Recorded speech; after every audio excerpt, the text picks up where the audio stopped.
Nothing triggers a narcissist's downfall more easily than your success. There you go. You were not supposed to fly. You were not supposed to break those chains. You were supposed to be a failure. You did not meet their expectations. You have proven them wrong by working on yourself, educating yourself, by succeeding, by achieving those goals. And that means you have given them a big narcissistic injury.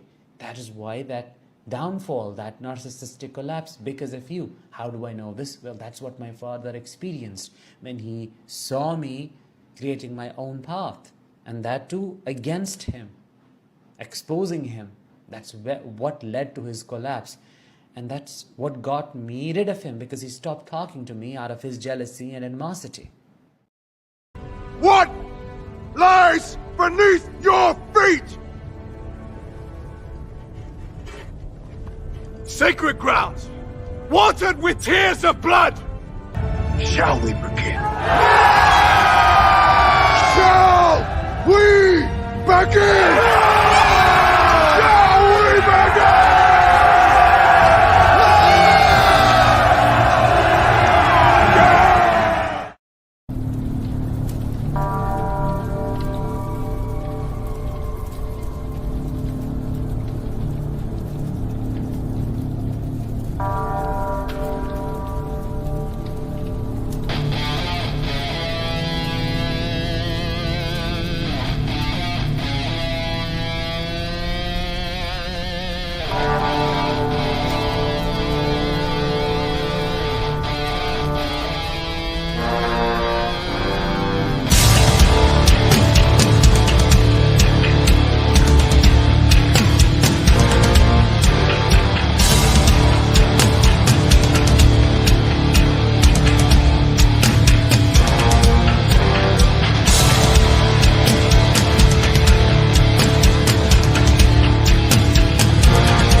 and hail the chat.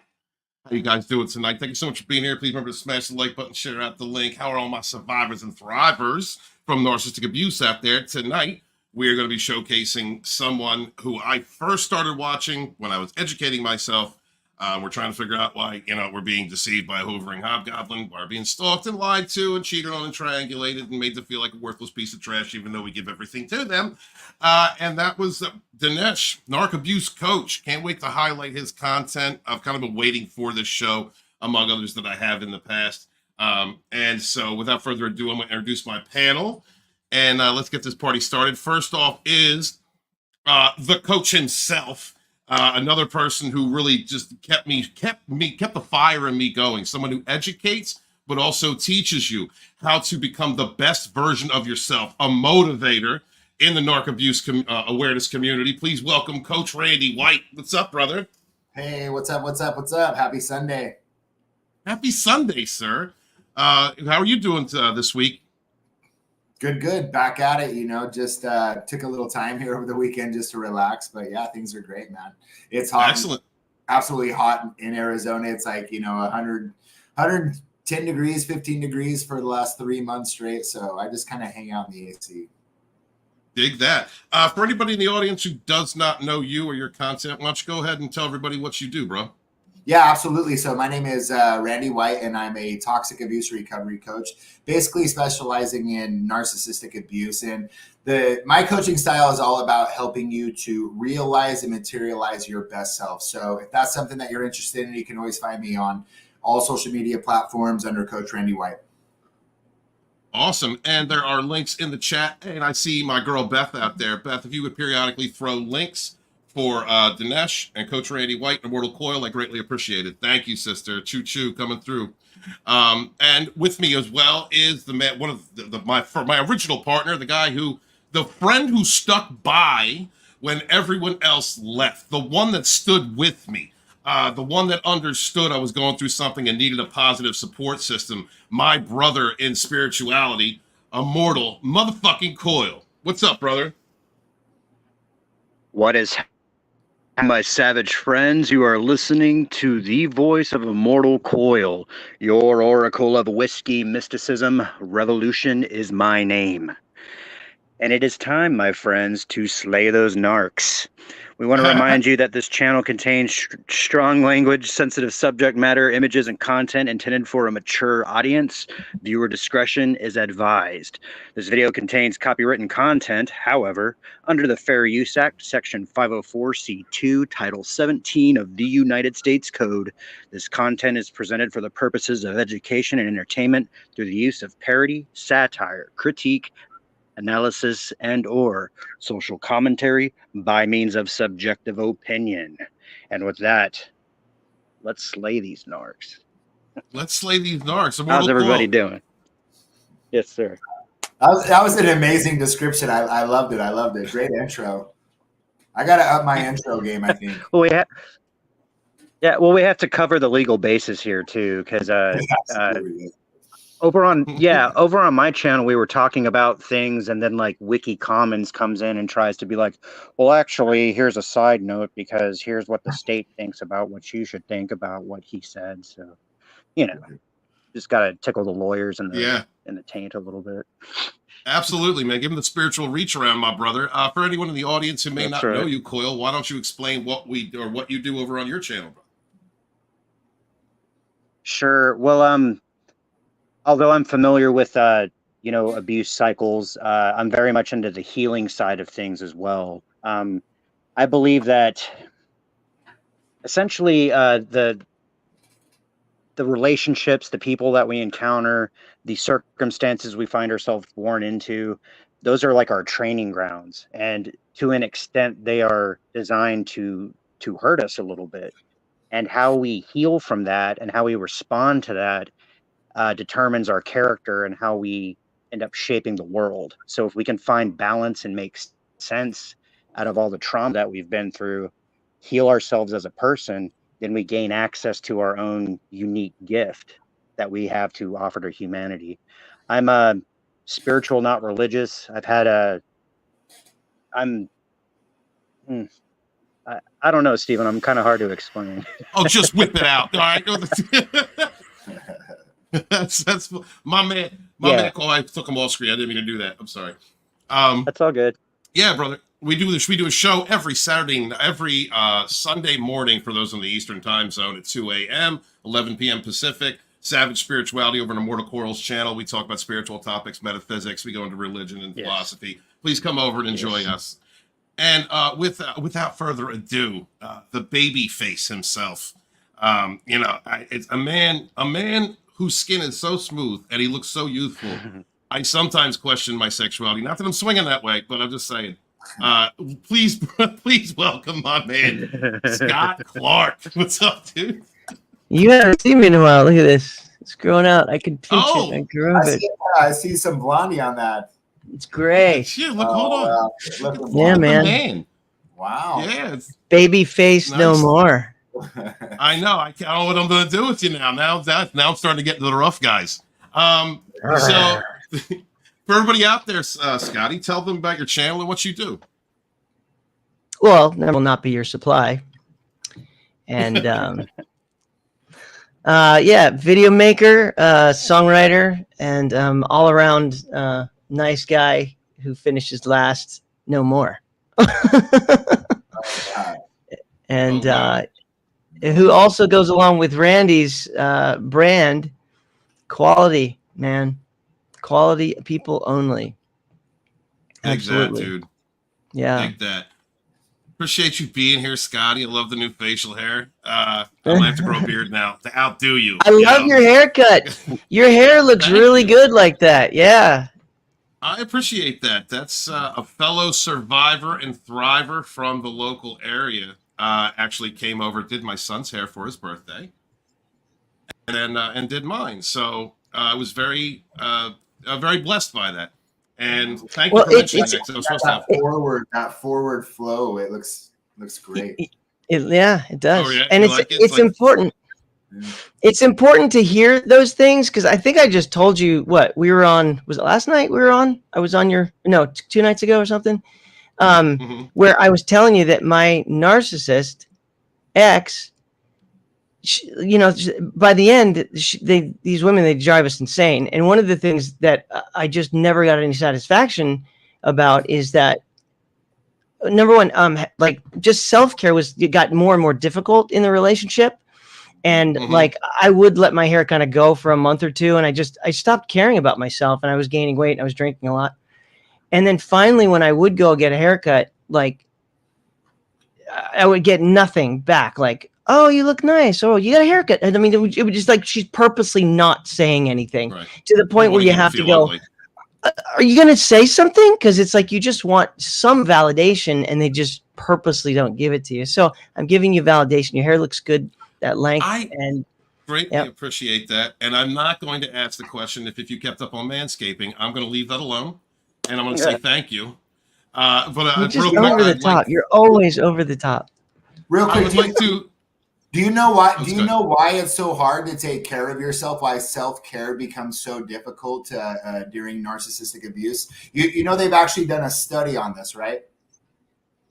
No, enlighten us here. So intermittent reinforcement. It comes down to intermittent reinforcement. When they did the rat test, basically, taking this one rat, they put a rat in a box, right? They poke a hole in it, they put a lever in it.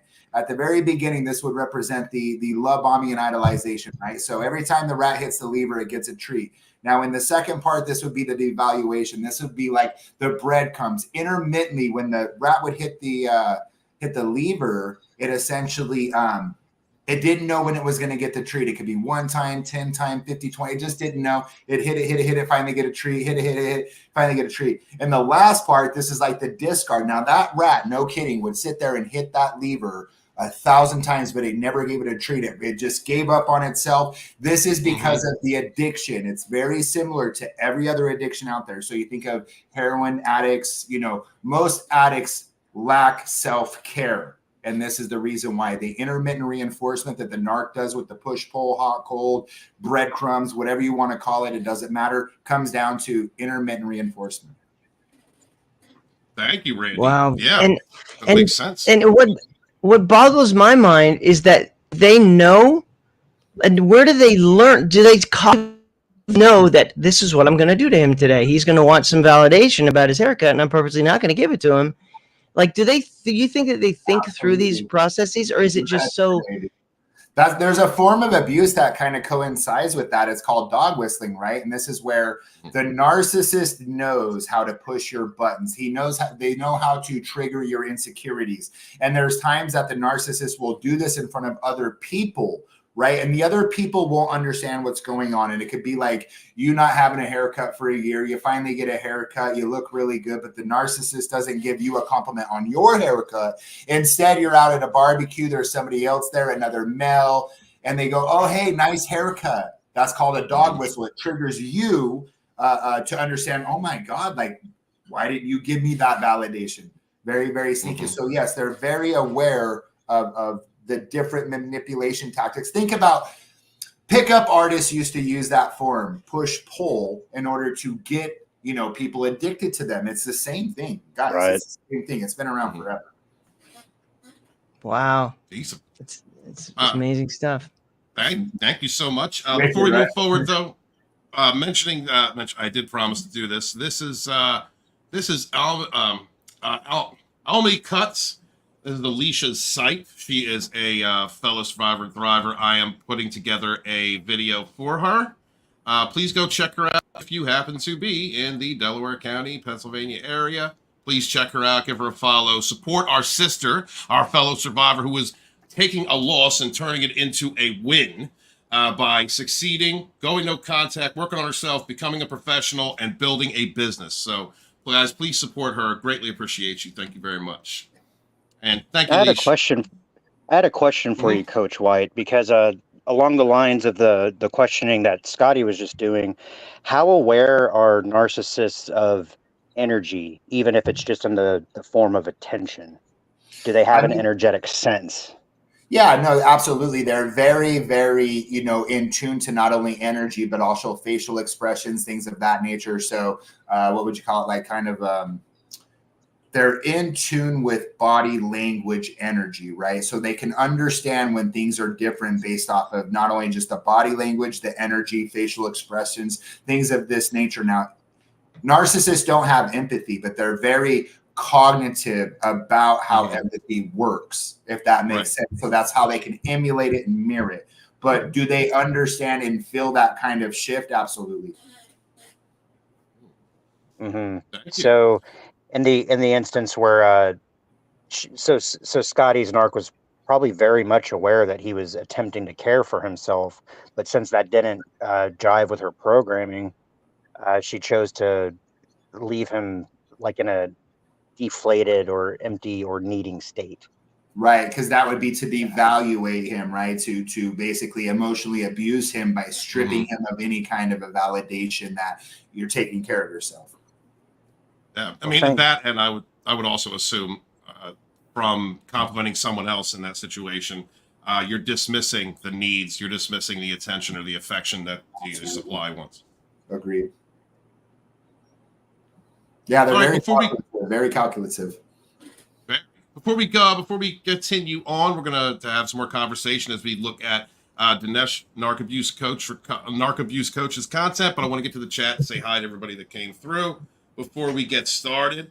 Beth is here. Thank you very much. Dragonstorm Mod, appreciate you throwing out links for the coach and everyone else. Thank you. Greatly appreciate that. CJH Entertainment is here. It's hot. He says it's hot and he can't deal with it. He got a headache and it's hot. Sorry about that, Siege. Clorox Bleach comes through the chat. Says my narcissistic neighbor tried to get me arrested by using a hidden camera, but I knew about it and played it cool. I mean, they will try and set you up. So when I suggest to people who are about to creating an exit strategy, know they're dealing with a narcissist and are about to move on or go no contact, set up cameras, keep all text. Don't be emotional and say, I want to get rid of this because it reminds me it's a trigger. You need to keep those receipts. You don't know what type of narcissist you're dealing with and if you have to get the law involved. I hear all too often people just get rid of evidence that could prove that you're being stalked or you're being harassed. And I always say, put up cameras. Nothing. What can they do? How can they lie about a camera and that records their own actions. But narcissists also keep receipts. Every time if you go into reactive abuse, if you snap out at the narc, if you start going crazy, they're going to keep every single receipt. And remember, they're manic, so they're keeping a file on you. It's also, and it's also a part of their smear and harassment campaign. So, I had a question earlier. I had a session earlier with a wonderful woman, and she had said, "What happens if I, tell the narcissist that they're a narcissist?" The narcissist will research narcissism, or will take the information you give them, and then you will become the narcissist. That's the first thing that they'll do. If you're ever dealing with and again, guys, if you're out there in the audience, you're ever dealing with a narcissist and they start going into the devaluation stage after the love bomb, like the first one, and they say, "I think you're a narcissist." Someone's already called them out before. And the trick is that they are aware of what they are, but they're not going to take any accountability. That's a good point. That's an aha moment for me. Actually, you're right. If they're calling you a narcissist in that first part of that devaluation phase, odds are somebody's called them that before. They're now aware of what that is, what that looks like, and they're already projecting that off to start that process and making you feel like you're the problem. That's very good. That's an aha moment for me. Thank you. Yeah, you're welcome, brother. It's also, like I said, a narcissist who's aware of what NPD is will also understand what their traumatizations do, the reactions from you, and then use those as proof to sustain their projection that you are indeed the narcissist. So, I mean, it's a difficult road, guys, and that's why there's narc abuse coaches out here. That's why there's content. That's why there's all these wonderful people in the chat who have been through it, supporting each other. And thank you guys so much for doing that, because if you haven't been through it, you can't understand it. It is a level of toxicity, stalking, mania, projection, lying, just going after your reputation, going after your name, trying to just literally destroy you. Should you not stay put and put up with their abuse? Like that, it's all about control with these narcs. So thank you, Clorox, for coming through. Greatly appreciate you. Let's see. Deborah's in the chat. Dragon Storm Secretary, thank you so much for being here. We got a lot of the harem showing up today. What's up, Ruth? How you doing, sister? Keep away from that narc. Don't let the narc in. We've talked about this. Don't do it. Just leave him on whatever street he's on. I love you, sweetheart. Shellback TJC is in the house. Thank you, Hail the Fandom Menace. Good to see you, brother. Thank you so much for being here. Our wonderful good friend Robbie is in the chat. What's up, Robbie? I've seen you in a minute. What's up, sweetheart? Thank you so much. Thank you to all our international audience. DJ Odyssey in the chat. There be Rogues here. Good to see you, brother. He's on author Stephen Walton Rogue team. You'll be seeing us next week as we continue to bitch about Disney and entertainments. And whatever else comes around, we're going to talk about Deadpool 3 next week. I think it's been long enough. We'll be able to talk about it without some spoilers. So that's going to be fun. Art is in the chat. What's up, Art? Thank you so much for being here. Greatly appreciate you. Oh, damn, we got some author Stephen Walton people in the house.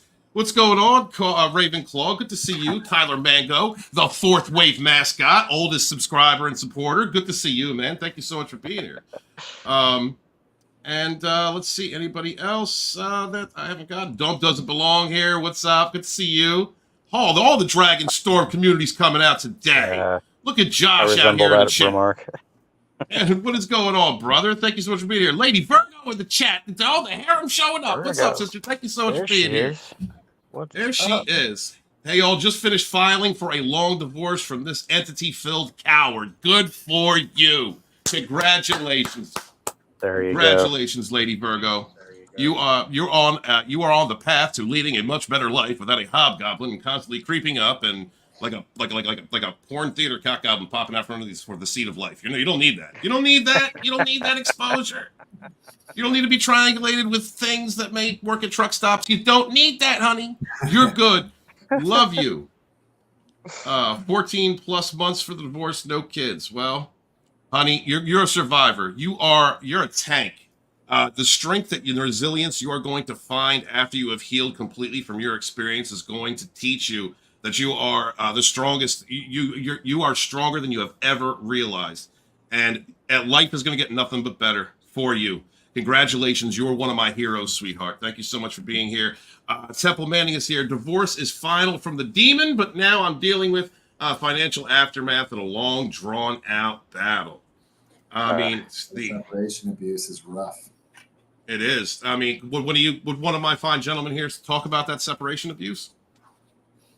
Oh yeah, I mean, at the end of the day, post-separation abuse is absolutely the worst. I mean, if you know any kind of tie that you have with these people, they're going to use it to continue to poison you, to cut you down, to belittle you, to minimize you, all just to keep you, you know, boxed up so they can keep you on the shelf. They don't want you to go out, be successful, get over them. So post-separation abuse is a real thing. Watch out. Do everything you can, you know, to limit everything. If let me see, with financial aftermath, long drawn out. Yeah, especially finances. That horrible.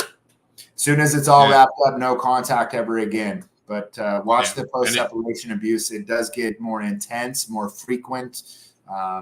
So pay attention to that. And I mean, if there's children involved, make sure to gray rock. Perfect the technique of gray rocking. It's all you can really do. Make yourself unpalatable to the narcissist by not giving them any fuel. Best of luck to you, and congratulations. And Kanita's in the chat. What's up, sweetie? This is the second live stream I've caught. I have been following you since you got out, and you have come a long way. Thank you for all you do.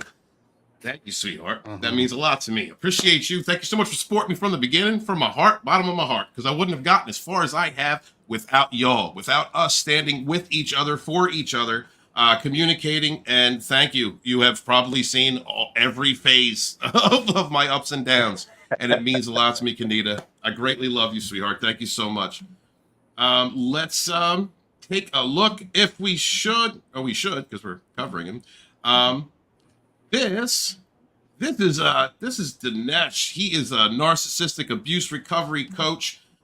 This is his TikTok. Here we go. This is his TikTok, guys. Make sure to follow this man. Honest to God, like, I mean, God, I think some of the earliest I ever found was him, Coach Randy. We've told me. And like, these gentlemen really kept me going, kept my head above water, made me continue on, understand it wasn't about me. They were there to keep me motivated. And, you know, like, I'm blessed to have Coach Randy White here with me, because he's one of those people. But we're going to cover Danish tonight, and cover a few topics. Content from his channel. And if my mods please intermittently put out links to his link tree, his TikTok, his Instagram, whatever I have in the description, I greatly appreciate it. So I would like to start off. Where is it? There was one. Here we go. I would like to start off with this one, because it's a kind of a spiritual discussion, and all the gentlemen here are all spiritualists. So let's take a look at this. No matter how you try to explain yourself to a narcissist, they are not going to understand you. Why? Well, you're talking to a demonic spirit. Let me put it as it is. You're talking to an evil spirit that has no interest in helping you. Whether you want to understand that literally or figuratively, I leave that on you. But the matter of fact is, you are talking to the spirit of Leviathan. You're talking to Jezebel. You're talking to chaos. You're talking to Satan himself. I know that sounds like an exaggeration, but it's their actions. Look at the characteristics of all these spirits that I have just named, and then match them with the characteristics of a narcissist. Quite surprisingly, you will find a striking similarity. Just stop it. They are going to cause you harm and nothing else. No. And so I'd had a discussion on Coil's channel last night about soul, you know, who has a soul, who has spirit. And then a woman came through my one of my comments on Instagram and said, stop saying that they're soulless, that everybody can be healed. And I understand that position, but narcissists, in my opinion, they do have a soul. We all have a soul, but they have cut themselves off from source to the extent that they have isolated themselves. They resonate on a lower vibration. They resonate in a more demonic aspect, dark karma. And that effectively cuts them off from everyone else. It isolates them. And the way that they act really does show everything from the black-eyed narcissistic rage to the selfishness, to not taking any accountability, to the point where they will smear your name. They will use any type of power, financial, legal, social, in order to abuse you, to make you capitulate to their control, where they can further abuse you. And in that aspect, I agree with what he's saying. I dealt with the spirit of Jezebel. You know, I saw that. And for me, it's narcissistic abuse recovery. This whole conversation is a spiritual battle for me.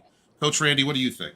No, I absolutely agree. It's definitely, it's a spiritual warfare. You have Christ consciousness and you have Satan consciousness. At the end of the day, Satan came to lie, cheat, steal, and destroy. This is what narcissists do.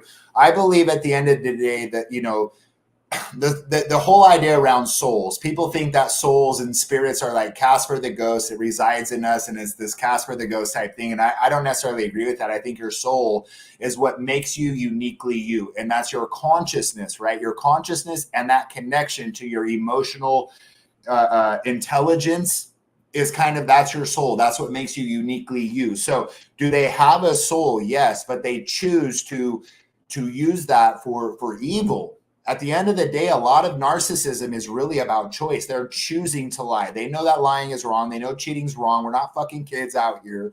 We all knew this in kindergarten, but they're choosing it. And this is a evil consciousness collectively that just does the same thing that Satan does. Okay, so no playbook, no nothing. This is just black and white for me.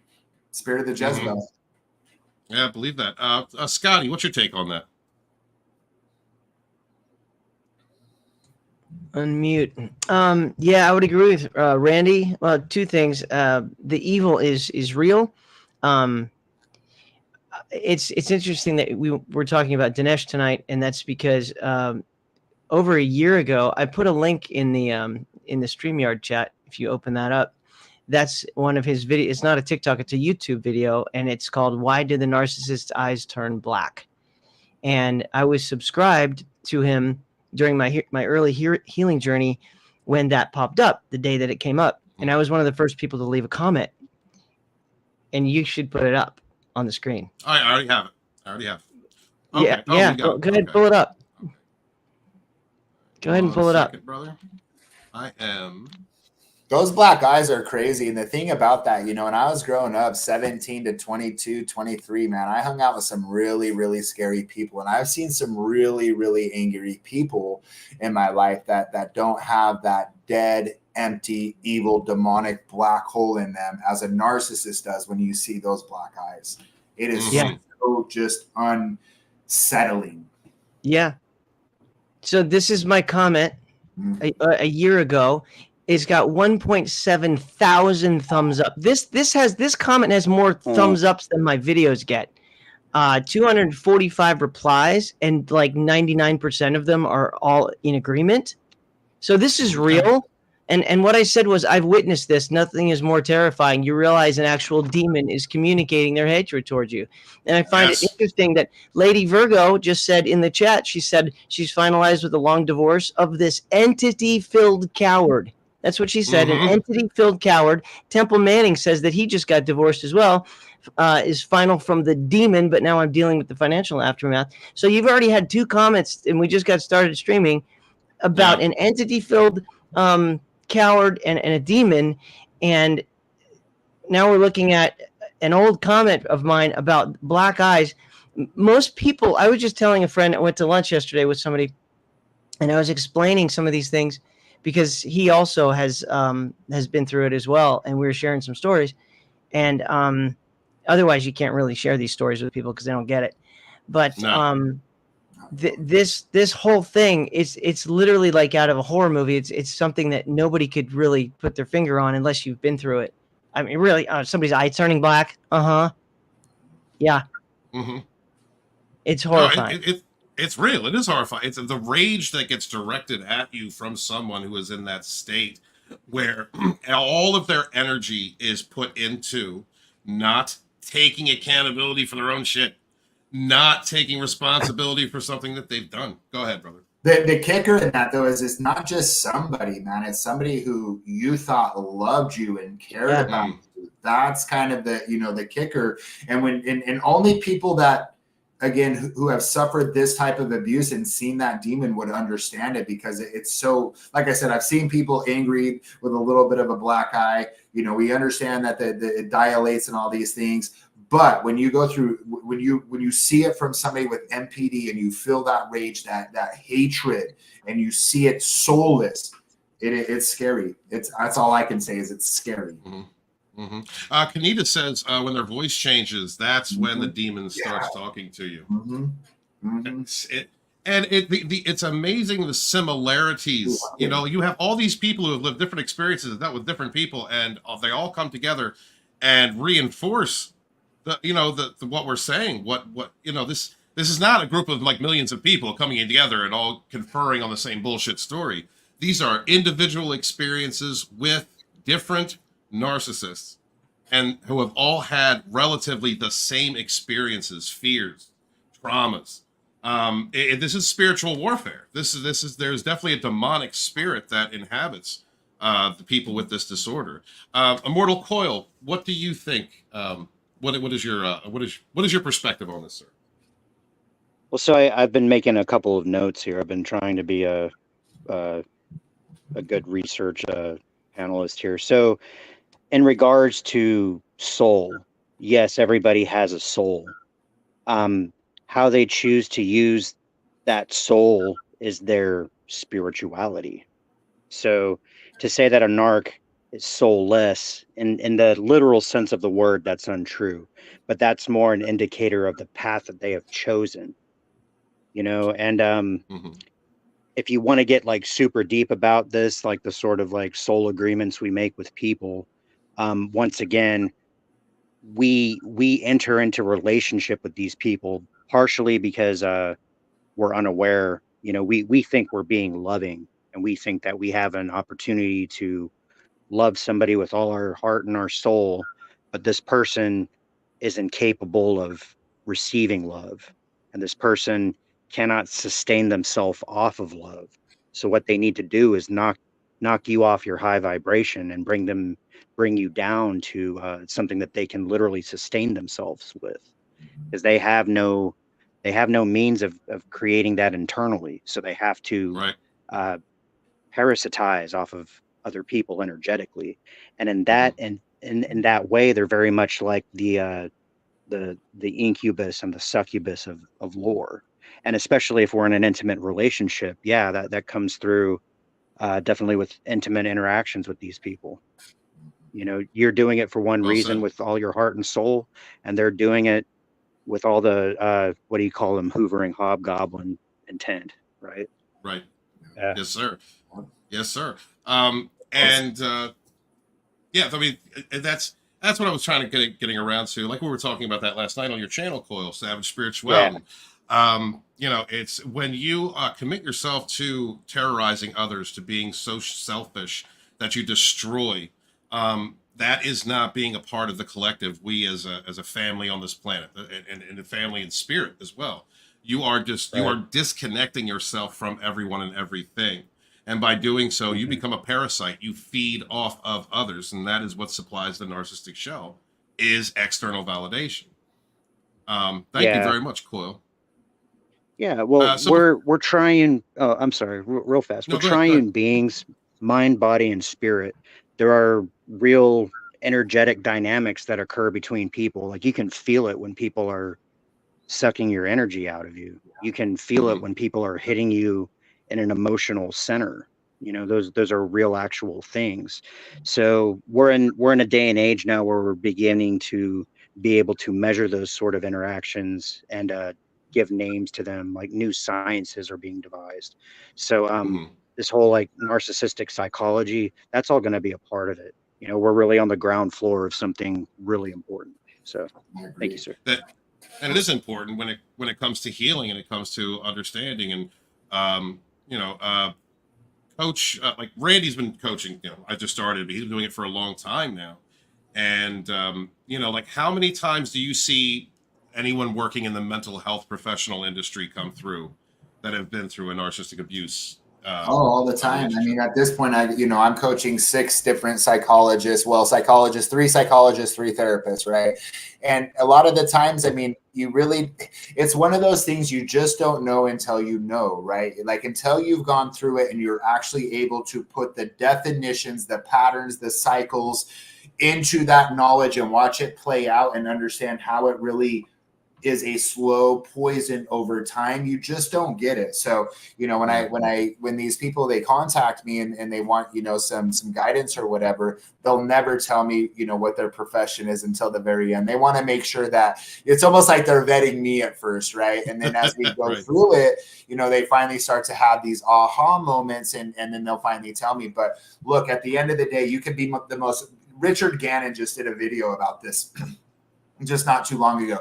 You can be the most brilliant mind. You can have the most ironclad emotional intelligence.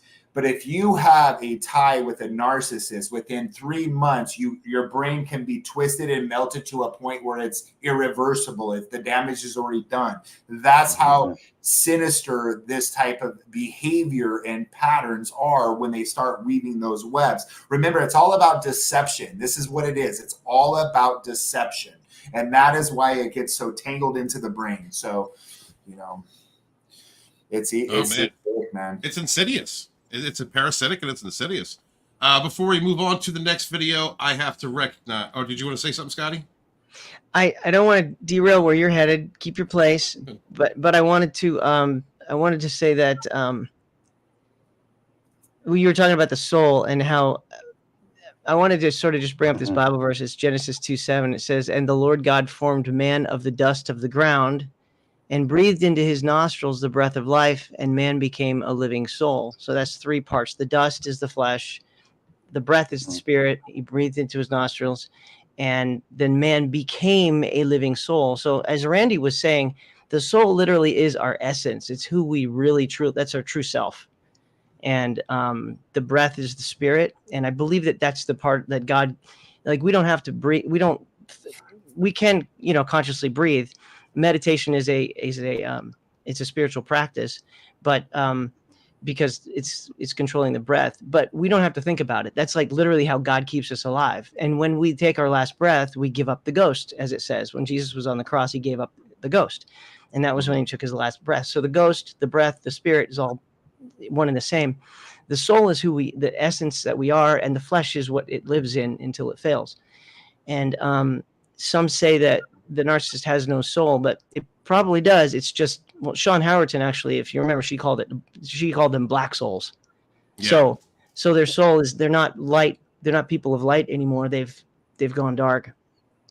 And so that's the way it is. I mean, there's a God. If you believe in God, you have to believe in Satan. And remember, you're absolutely dead on, because that is the essence of us, which is I think, therefore I am. The conscious mind is the essence of you. That's why always being in the present is so important, right? What is the enemy trying to do?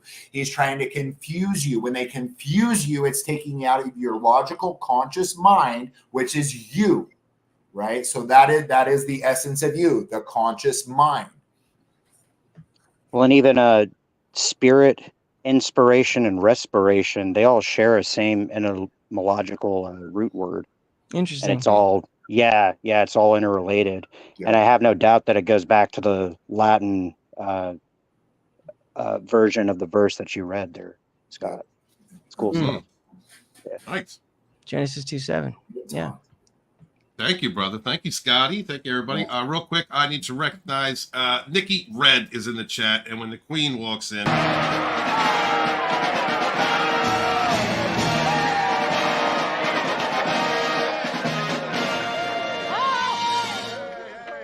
Stop. Could you please step on the same foot at the same time? My tits are falling off! Thank you for being here, Nikki. Much love to you, sweetheart. Thank you to everybody out there joining the show. Thank you to all the comments out there. I wish I get to everyone. We'll try and round up toward the end and have a conversation with you guys. Thank you for supporting each other. Thank you, Ellie, for being here and keeping the conversation going. We really appreciate you. Thank you for helping the channel grow. Please make sure to subscribe to all the wonderful people on the panel, if you will. And thank you, Pamela. Good to see you. And let's go ahead and move forward with the next topic of discussion. 3 weird behaviors of a narcissist.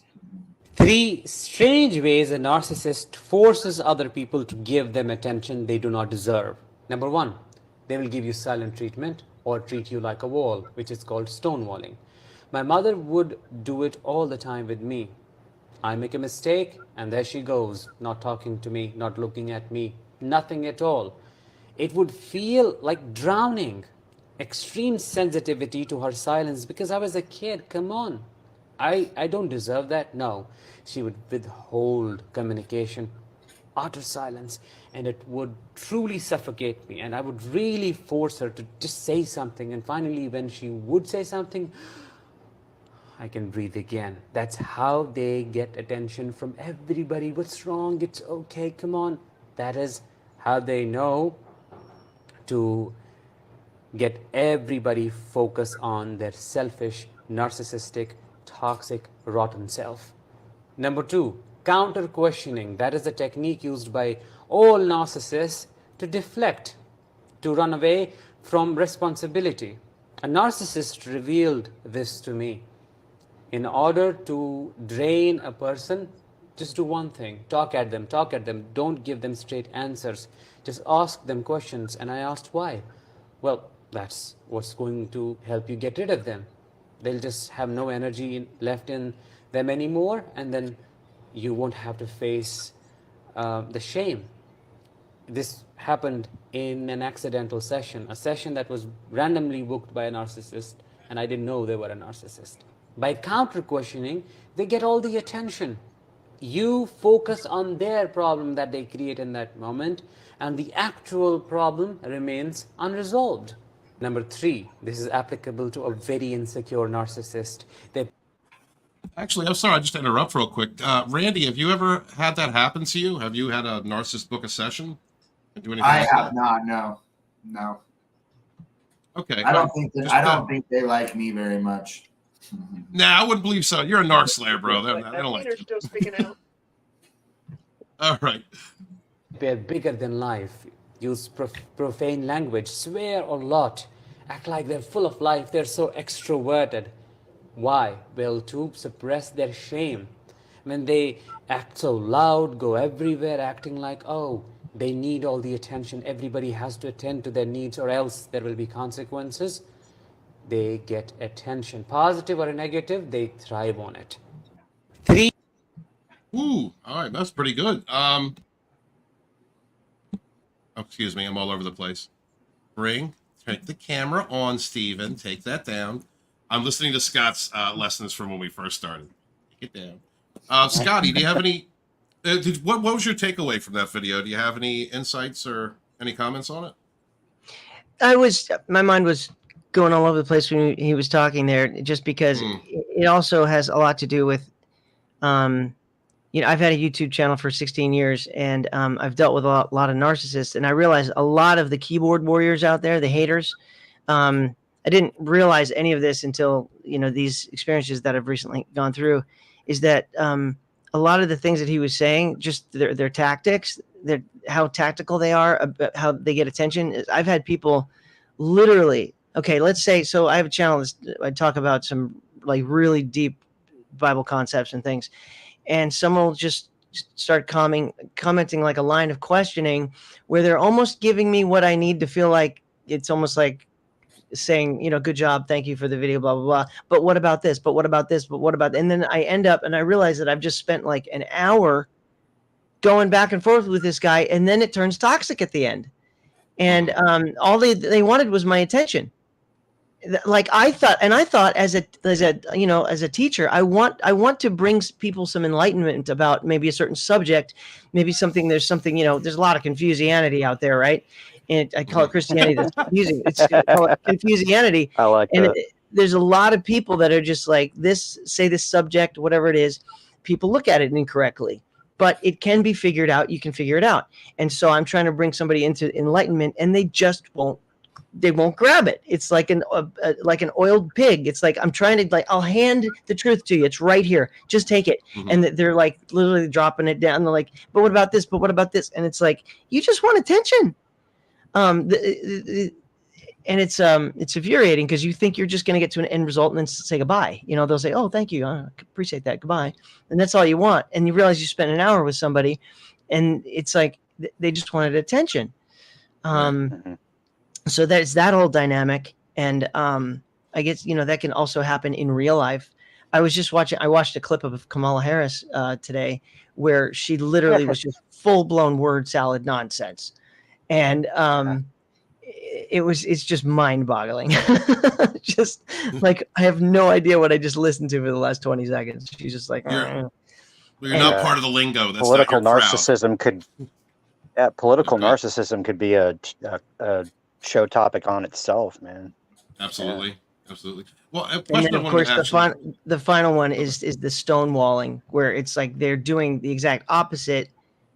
And of course, that gives you attention because you want that resolved. Why are you stonewalling me? Why are you ignoring me? And of course, that gives them attention too. So they use all these little, and like none of us before we went through this stuff would ever think of these things. No, not at all. Well, I dealt with it before, but due to the nature of my first channel, where we were coming after Hollywood, and we get in the political realm. So I've used to dealing with trolls who are like, they don't care about what they're saying. They don't care about what their political beliefs are. They just want to cause somebody pain. They're just being toxic. What is that like for you? Being as successful YouTuber as you are in the religious realm, in the Christian realm, like what is that? How does that manifest itself? Do you find that there are people who hide behind scripture or use the Bible to validate their narcissism or their toxicity? Yeah. I was listening to one pastor who actually has gone through narcissistic abuse. There's some good pastors out there, but a lot of them are actually, they're in the business for control. They just want to control a narrative. They want to be the king of their little world. And I was listening to one pastor online who I guess found out some kind of a statistic that at the time they said that in the general populace, people with NPD, at least 5 traits out of the 9, is about 3 to 5% of the population. But in the vocation of a pastor, like a self-appointed pastor, like I'm going to go, start a church and, rent a building and do. It's they presume it's like 30% of people with the vocation of being a Christian pastor are narcissists. Wow. And dangerous. They ruin people's lives and ruin people's families. And on all is they control. They use the Bible. They use Old Testament law, written on 2 tablets of stone, and which was literally to this one nation. It's not to you. It's not to me. It's not to the Japanese or the Eskimos or the Pygmies or the Bushmen of the Kalahari. It's not. It's literally to one nation. That's it. And they'll take it and they will apply it to your life and create all these rules. And it's this dominating. They're narcissists. There's a lot of narcissists in Christianity. A lot of them. Just a lot. I go on and on and on, but I'll stop and just let the conversation. No, that's okay. Like lifelong Wiccan, we got them too. Trust me, we got them out there. Just using, and the way that it manifests in my religion is because they're goddess-headed. So a lot of them are rebuking the patriarchal or the male god-led religions, the monotheistic religions, and they switch into hypergamy. And then it becomes, like women are the best and women can't do anything wrong. And it becomes like a very high level toxic feministic kind of culture where they go from, again, looking for a spiritual equality and then going into another extreme. And it becomes toxic in many circles. So, I mean, it happens in all belief systems. Randy, what did you think of Danish's video as far as? I'll touch on a few things. I think the video, obviously really, really great. Kind of what I pick up on is, narcissists don't care. They want emotions, right? They want supply, and supply is emotional regulation to make them feel a certain way. However, they're wanting to feel whether it's good or bad. They're getting supply off you. And a lot of them, being so evil are going to get even more supply and that feeling of superiority by abusing you, by knowing that they're destroying you. So regardless, good or bad, they're getting supply and they're converting that to make them feel a certain way, whether it's going to be loved or it's going to be superior in the way that they're abusing you. The other thing, this 1 to 5 or 3 to 5% of the population is narcissism is bullshit. It's actually way, way higher. Narcissists don't go get help. And right now you have the leading expert in narcissistic personality disorder, Dr. Ramani, saying it's 1 out of 6, right? So if we actually look around and we look at the amount of people that actually have normalized lying, cheating, not taking accountability, it's through the roof. Look at your friends, your family, work, whatever the case is. It's way bigger than we could ever imagine. But go back to the Bible. What does the Bible say about the rapture and the people that, unfortunately are of the evil, deeds and whatnot? It's no surprise. There's a lot of fucking evilness out there. And narcissism is bigger than we can even imagine because they don't take accountability. It's all a mask, right? You have these people out there parading around as sheep or wolves in sheep's clothing, so to speak. And this is real. So it's bigger than 1 to 3 or 3 to 5% by far. And I'm so happy that Dr. Romney's out there. Yeah, I'm so glad that a leading voice like Dr. Romney's out there and just saying that, because it is the truth. One of the first deflections that I got when I began doing this content from people that I knew was, they say narcissism is only like 3% of the population. There's no chance you ran into a narcissist. So you don't understand. You haven't been through it. They're out there. 2 came at me at once. I'm telling you, it's more of an epidemic in today's society, in the rising pathocracy of the cluster B society that we are living in right now. It is. And technology amplified it. Let's be very clear. Technology has amplified it to the roof, because you're looking at younger generations coming up with not understanding delayed gratification. They want constant attention off the internet. They want constant validation. You got people posting, women especially, if you look at female covert narcissism is all about my body. Look at my body. Let me use my sexuality as a way to trap you. Now you've got women, and this is all they do on social media, right? So Gen X, not so much. Millennials, a little bit more. The ones under them, a little bit more. You're seeing narcissism, especially in the West, just go through the roof, man. We're idolizing shit that's not even, what do they call it, in God's terms, is so too many idols out there, right? That are being idolized, money, power, sex. Scary times. Again, that's all I know. It is scary times. Pay attention. Absolutely. Protect yourself, become aware, educate yourself if you don't know, just a little bit, just to understand that these types of people do exist. And real quick, James Baker, Narc Hammer from TikTok is in the chat. He joined us several weeks ago. He's going to be coming back at some point. Good to see you, Narc Hammer. Thank you for joining, man. Thank you for being in the chat, dude. Let's see. Let's continue on. Next video is how a narcissist traps you through reverse projection. All right, let me hook it up. Hold on, my screen shares button's not working. Technical difficulties. There we go. What's it called? Reverse what? A narcissist. Reverse projection. Okay. Narcissist projects things on you, while as you unconsciously reverse project your good qualities onto them. That's the reason why you keep asking, well, how can he or she be that cruel? Come on, they have to have some empathy. They have to care. A human being cannot be like that. Well, that's your perceptions of how humans function, because you are yourself all of those things. You reflect, you take responsibility, you step back, and you put in efforts to change things. You give. You're not the taker. You're not the one who just keeps draining the soul out of the other person. This is who you are.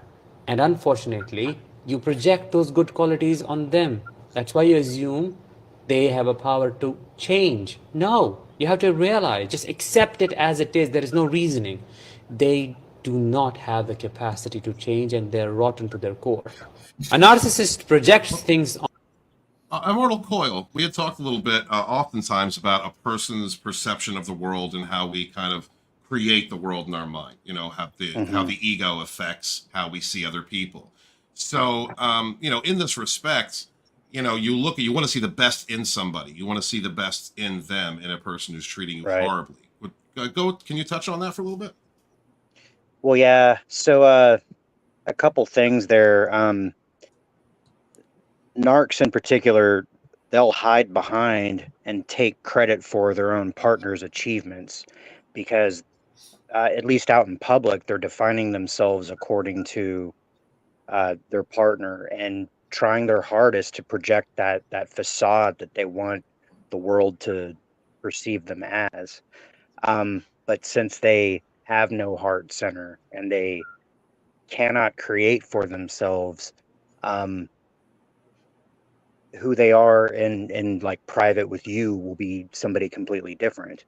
And especially if you kind of correlate that with the sort of energetic management tactics that he mentioned in the previous video, oftentimes it's going to be all like smiles and fun and like socially like shiny. But then you get back home and suddenly it's like the stonewalling and the gaslighting and the, you know, creating doubt within the other person and literally preying off of their compassionate nature.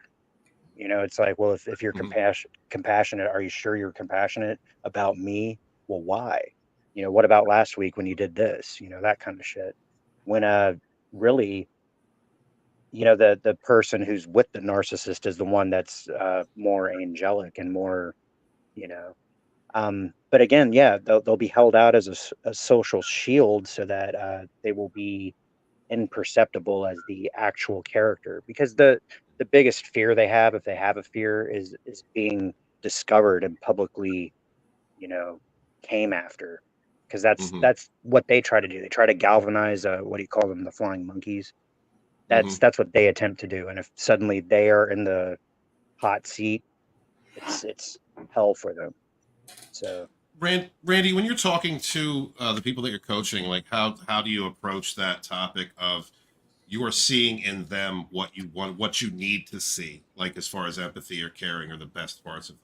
It's essentially just the mirroring, right? It's all just about mirroring. It's projecting, just like Danish said. He nailed it. I mean, at the end of the day, we show up to these relationships thinking everybody's like us, right? That everybody's empathetic and everybody cares and that nobody really lies like that. We don't even fully understand it until it's too late. But on the other side, narcissists do the same thing. They show up thinking that everybody's like them and everybody's out just for themselves and nobody really cares and people are just lying. So it's really about just understanding that, you know, it's just all a game. It's all about the mirroring. It's you're projecting your best self onto them. And this is keeping you into the cognitive function of actually justifying that, no, they're good. There's some good parts in them. And then we're just grabbing that. So it's all mirroring. I mean, Scotty, any thoughts on that? So reverse projection, this is actually kind of it's a very simple phrase, but it's kind of one that I haven't really seen a lot of TikToks or Instagrams on. To me, it sounds like that's just mirroring, because projection is when they take their bad traits and them on you, blaming. Reverse would be that they're taking your good qualities and putting them on themselves.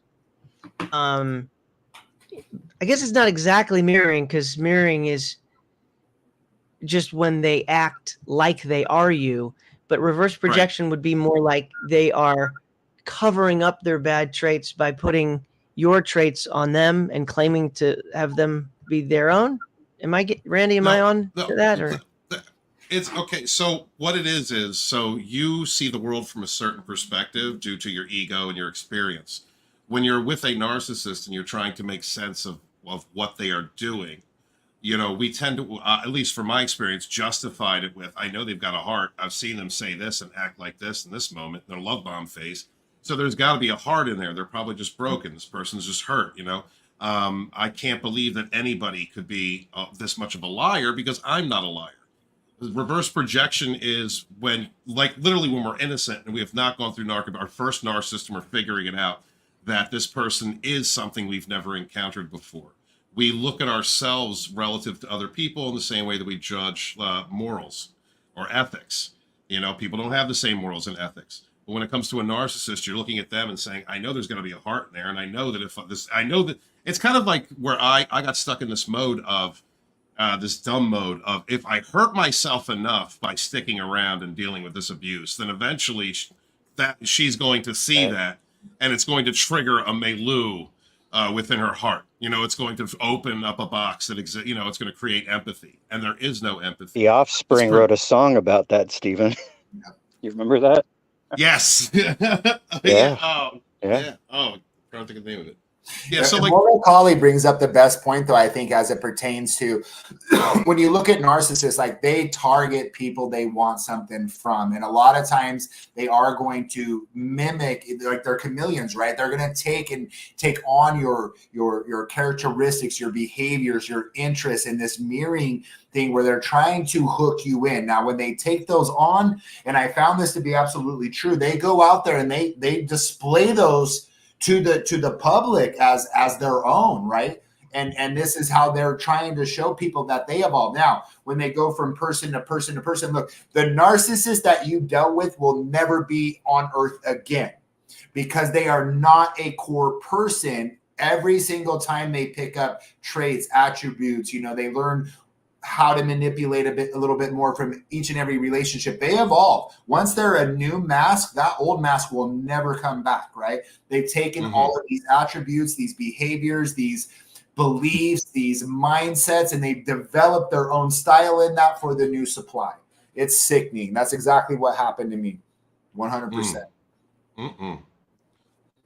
Real quick, I want to go into the chat. Sports Lover, thank you for joining the chat. Appreciate you. He says, I was literally on death's door for 2 years. Such was the pain inflicted on me. 2 years off laying in bed after work just to survive the emotional pain. Cruelty, evil, demonic people. Yes, sir. I went through the same thing. It was difficult to get out of bed. Sometimes I spent entire days. I didn't want to work. I didn't want to work on projects. I didn't want to live. And that's part of the cycle. And it's the cruelty in it is while they're ghosting you and stonewalling you, and they're off grooming another supply or smear campaigning you if you've been in it long enough. They're getting total enjoyment from you in that condition. That feeling of control and power that they have over someone else, that you feel that horrible.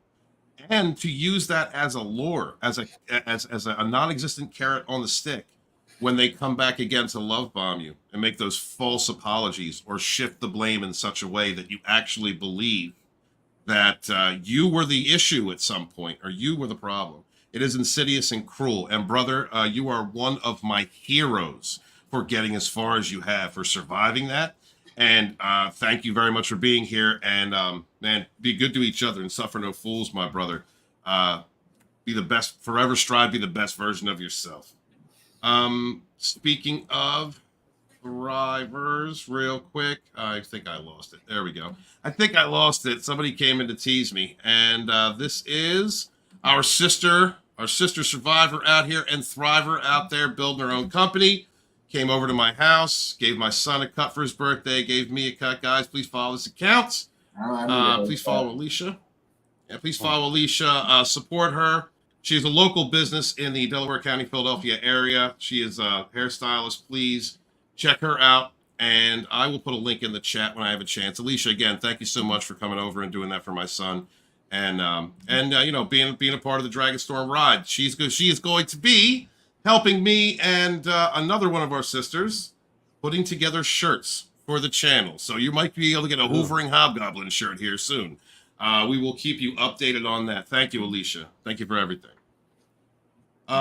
And guys, please smash that like button, share out the link. Thank you very much to each and every single one of you that are out there helping each other out, giving each other advice, expressing yourself, telling your stories.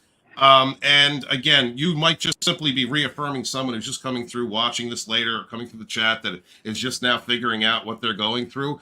And every time you make a declaration of what you went through, the fact that you are here, surviving, the fact that you got over this and you have healed or are healing, is really shows strength to other people who may not feel that strength in them at this moment. And so I wanted to say thank you to everybody in the chat. Thank you to all the people who comment, because we really do support one another in this community. And you lending your strength, your truth, your experience could be the difference between someone staying in bed or maybe not filling that bed again the next night because they've had enough. And we don't want to see that. So thank you guys so much. Much love to you. And make sure to be good to each other. Scotty, I think Scotty will be back. I think he was having technical issues. So until then, let's... this is a good one. Best places the narcissist goes to hide their true self. What are some of the places where you would find a lot of narcissists pooled together? some places that attract a lot of them because there is so much supply found there. Religious places, communities, self-help communities, altruistic organizations, rescue for animals, for plants. So many of them are all about gaining control. They go in wearing the facade of being the harmless sheep, but in reality is a wolf, a cunning wolf who wants nothing but attention, who wants their voice heard. The truth is, they want their voice to be the only voice that is heard. Do not let it beguile you, for Satan does not come wearing horns and a red cape. It comes across as an angel. What are some of the True that, dude. True that. The virtue, like the virtuous narcissist, right? You know, the one who gets involved in charities or in organizations that are meant to help others, but actually use that as a platform to collect stooges, flying monkeys, to direct their outreach, and use it as leverage in order to abuse people, in order to condition them, in order to keep them in a cycle of control. We see this. I wish Scotty was here because we see this in religious institutions. But we also see this in politics, and we see this in social groups. Coach, take it away. Yeah, I think, anywhere where they have that kind of, perceived power over people, influence over people, things of that nature. TikTok, there was a comment. TikTok's a great place. Self-aware narcissists get up there and they convince people that they're trying to help people, but all they're creating is a colony of supply. That's all they're doing. Yes. Yes. All of these people feel like, like they're part of this community of this narc, and they're just really doing nothing but kind of idolizing the narcissist at this point. So, I mean, it's all over the place. It's bigger than I even understand. I mean, okay, you know what? I want to touch on that just for a second because I actually try and stay away from that. There's only one narc that I listen to. I do too. All right, Sam Vaknin's the only narc that I follow, and he knows I'm a narc, and I know he's a narc, and I know how to play with that narc. You sexy bastard! I know how to deal with him. But I'm not gonna drop any names. But you're right, and there are all too often times I see that. I don't think. Coyle, I want to ask you to tell the story, but don't say who you were talking to. Okay? So I see some of these self-aware narcs, and they're doing this for supply, absolutely, but they're also playing off of something that I think is pretty insidious. So you have these women or men, but it's mostly women, I believe. You have these women who go through these narc abuse relationships, so they're caught up in a trauma bond. There are some women who don't escape it. There's some women who accept the perpetual side bitch role forever. And so they reach out to some of these self-aware narcs, watch their content, because first off, they want to have false hope that their narcissist is eventually going to choose them. To be aware, exactly. Yes. Yeah. And I think that the narcissist also understands, I think it's part of them getting supply, is that understanding that they are taking supply from another narcissist and while talking to their girl or talking to their one of their supplies. And I hearken that back to Tudor, with the things that I learned from Tudor when he was talking about how to kind of challenge a narcissist. I can't remember the name of the book, but he's also a self-aware narcissist who said in his book, I am getting negative supply right now by telling you how to destroy other narcs. That was it, by teaching you on how to fight them. Like, he was getting off on that. And I think that to a degree, that's also happening with these self-aware narcs. But one of the things that they turn their community into flying monkeys, because then you go and you see these women, they go out to these other content creators. If they don't agree with something, they'll put it out in the comment and they're tagging the narc. Well, what do you think? What do you think? Is this at? It's just too much. It's like having, somebody who abuses, children or something of that nature, and all of a sudden now they're an internet star trying to tell people how not to get caught. It's just too much. I don't get it.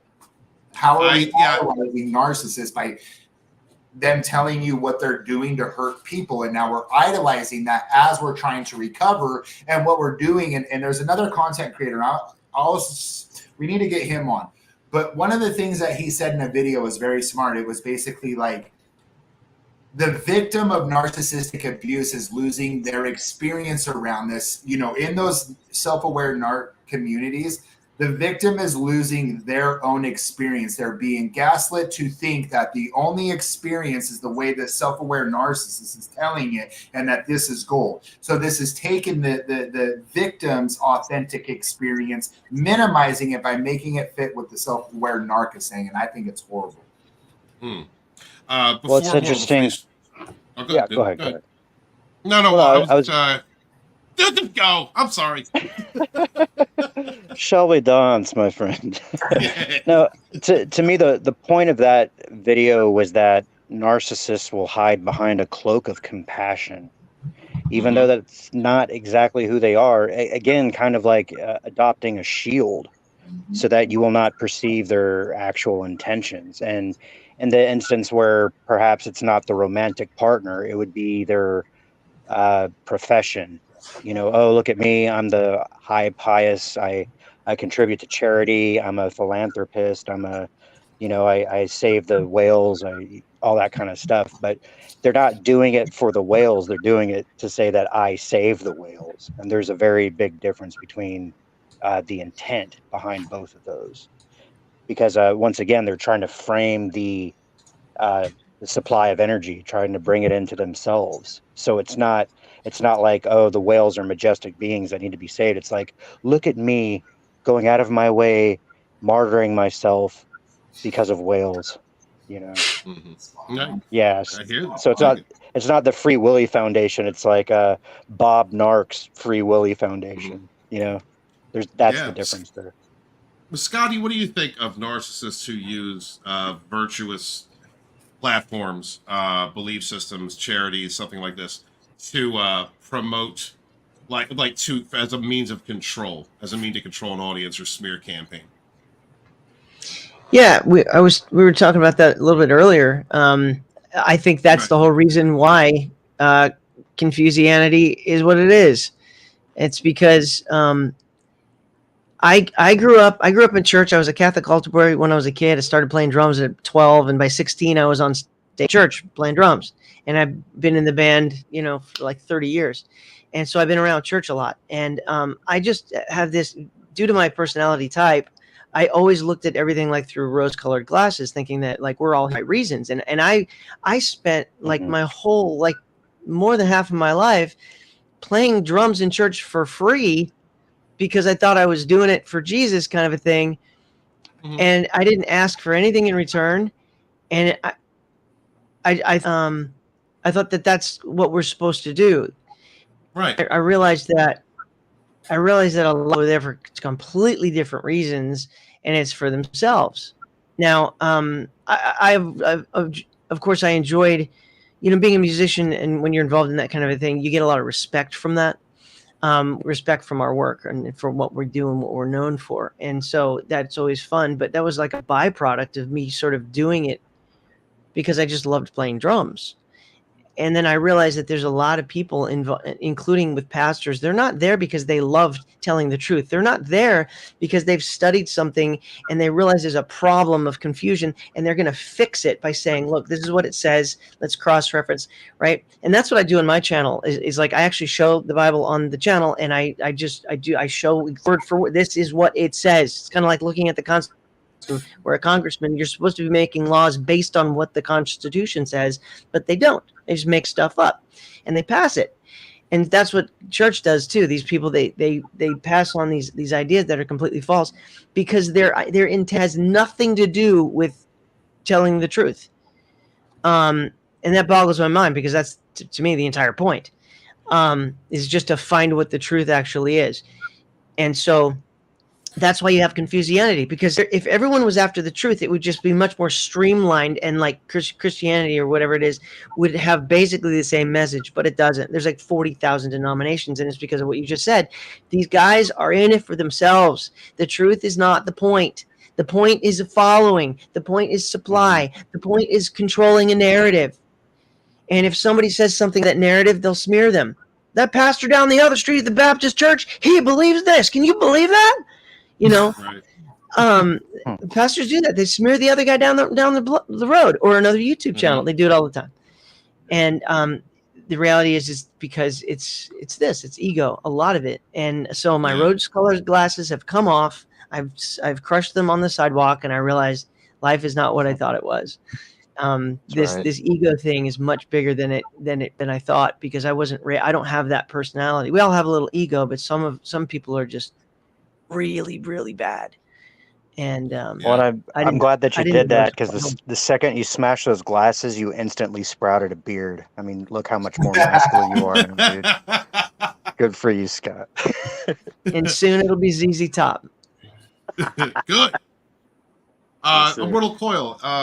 Immortal Coil kind of sussed out a narc by communicating with someone who does the content that we do. Don't mention their name, but Coil, go ahead and tell that story. You're gonna have to refresh my mind a little bit, man.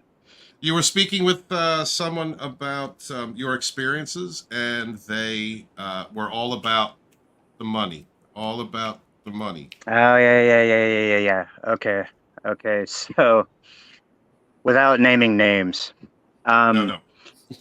no. So there was somebody in this realm that I greatly admired.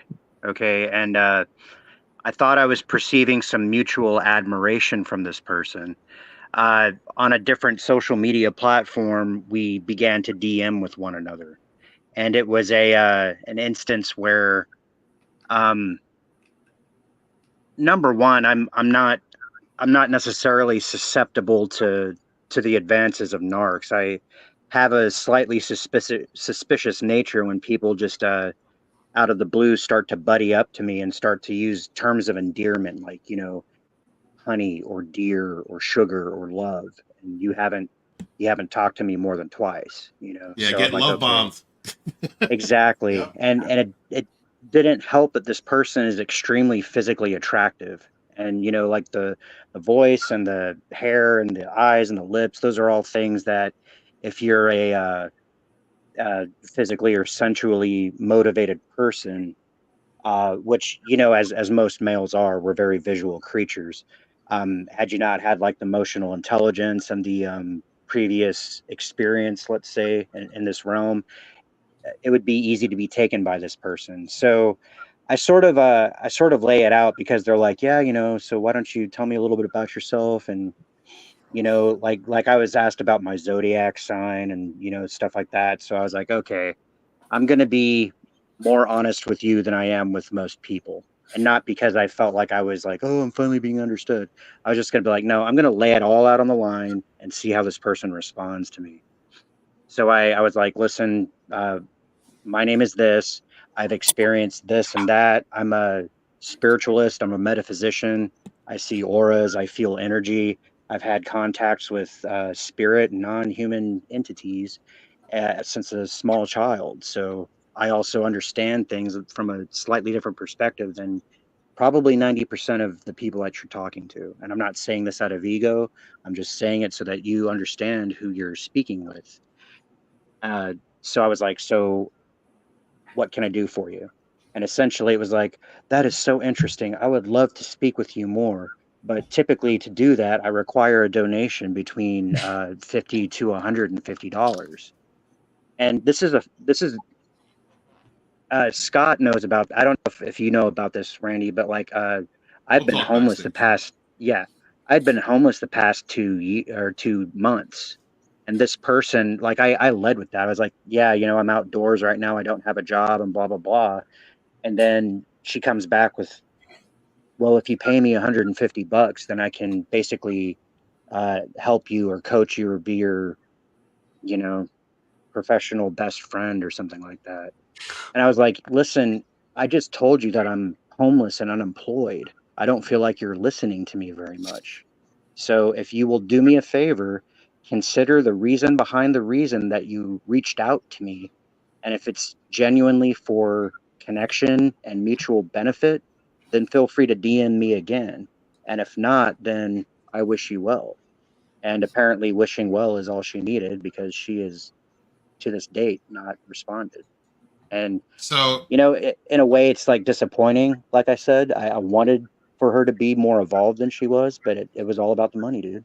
Yeah. Something that I was told very early on, I cannot remember who it was. It was a fellow survivor. They had said, watch out for narcs who are hiding in the abuse community, the awareness community, because like they want to, they'll yeah. And I did. I got snagged by one like 2 weeks later.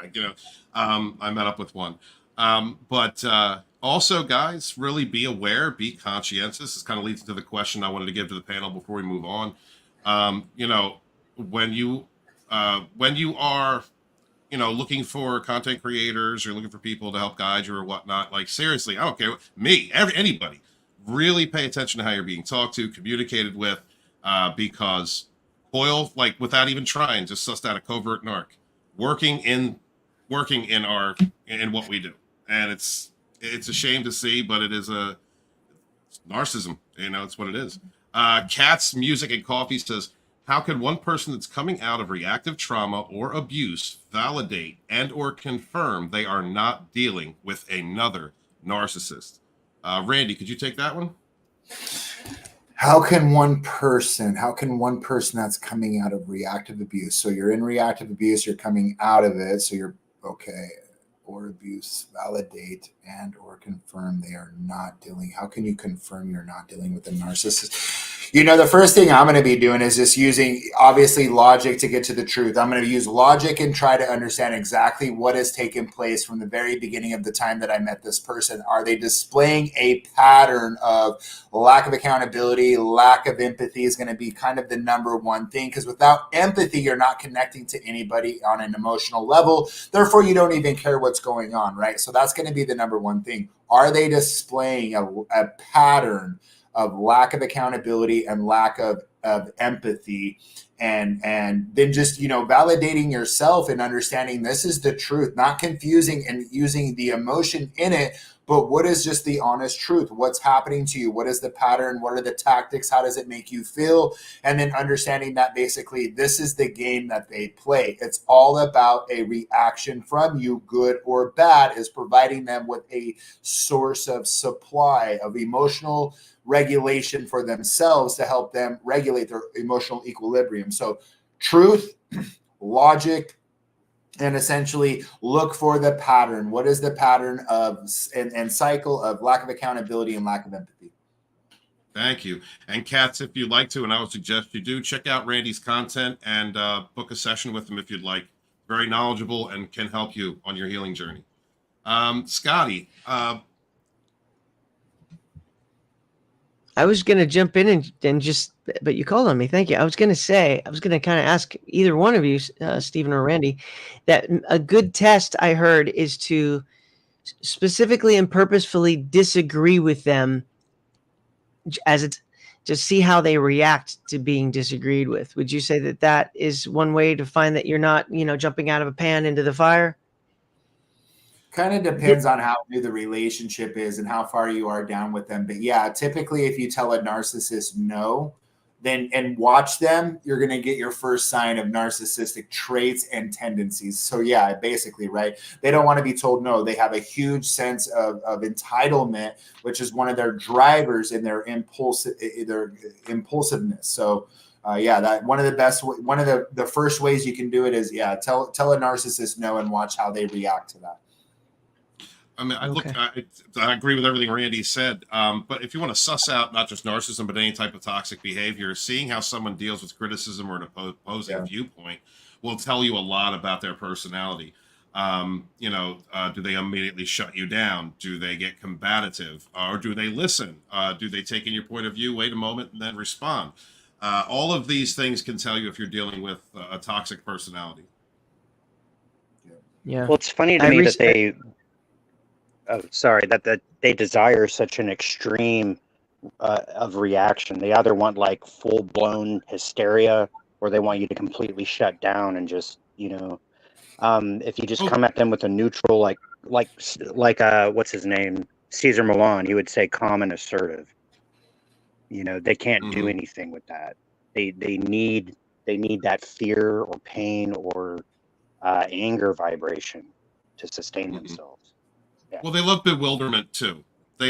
I mean, Sure. it's a game to them. So they love to see the building anxiety in you, as you know, you begin to question, like, what the hell's going on? Why would you say that? Why would you do that? You know, why would you think of me like that?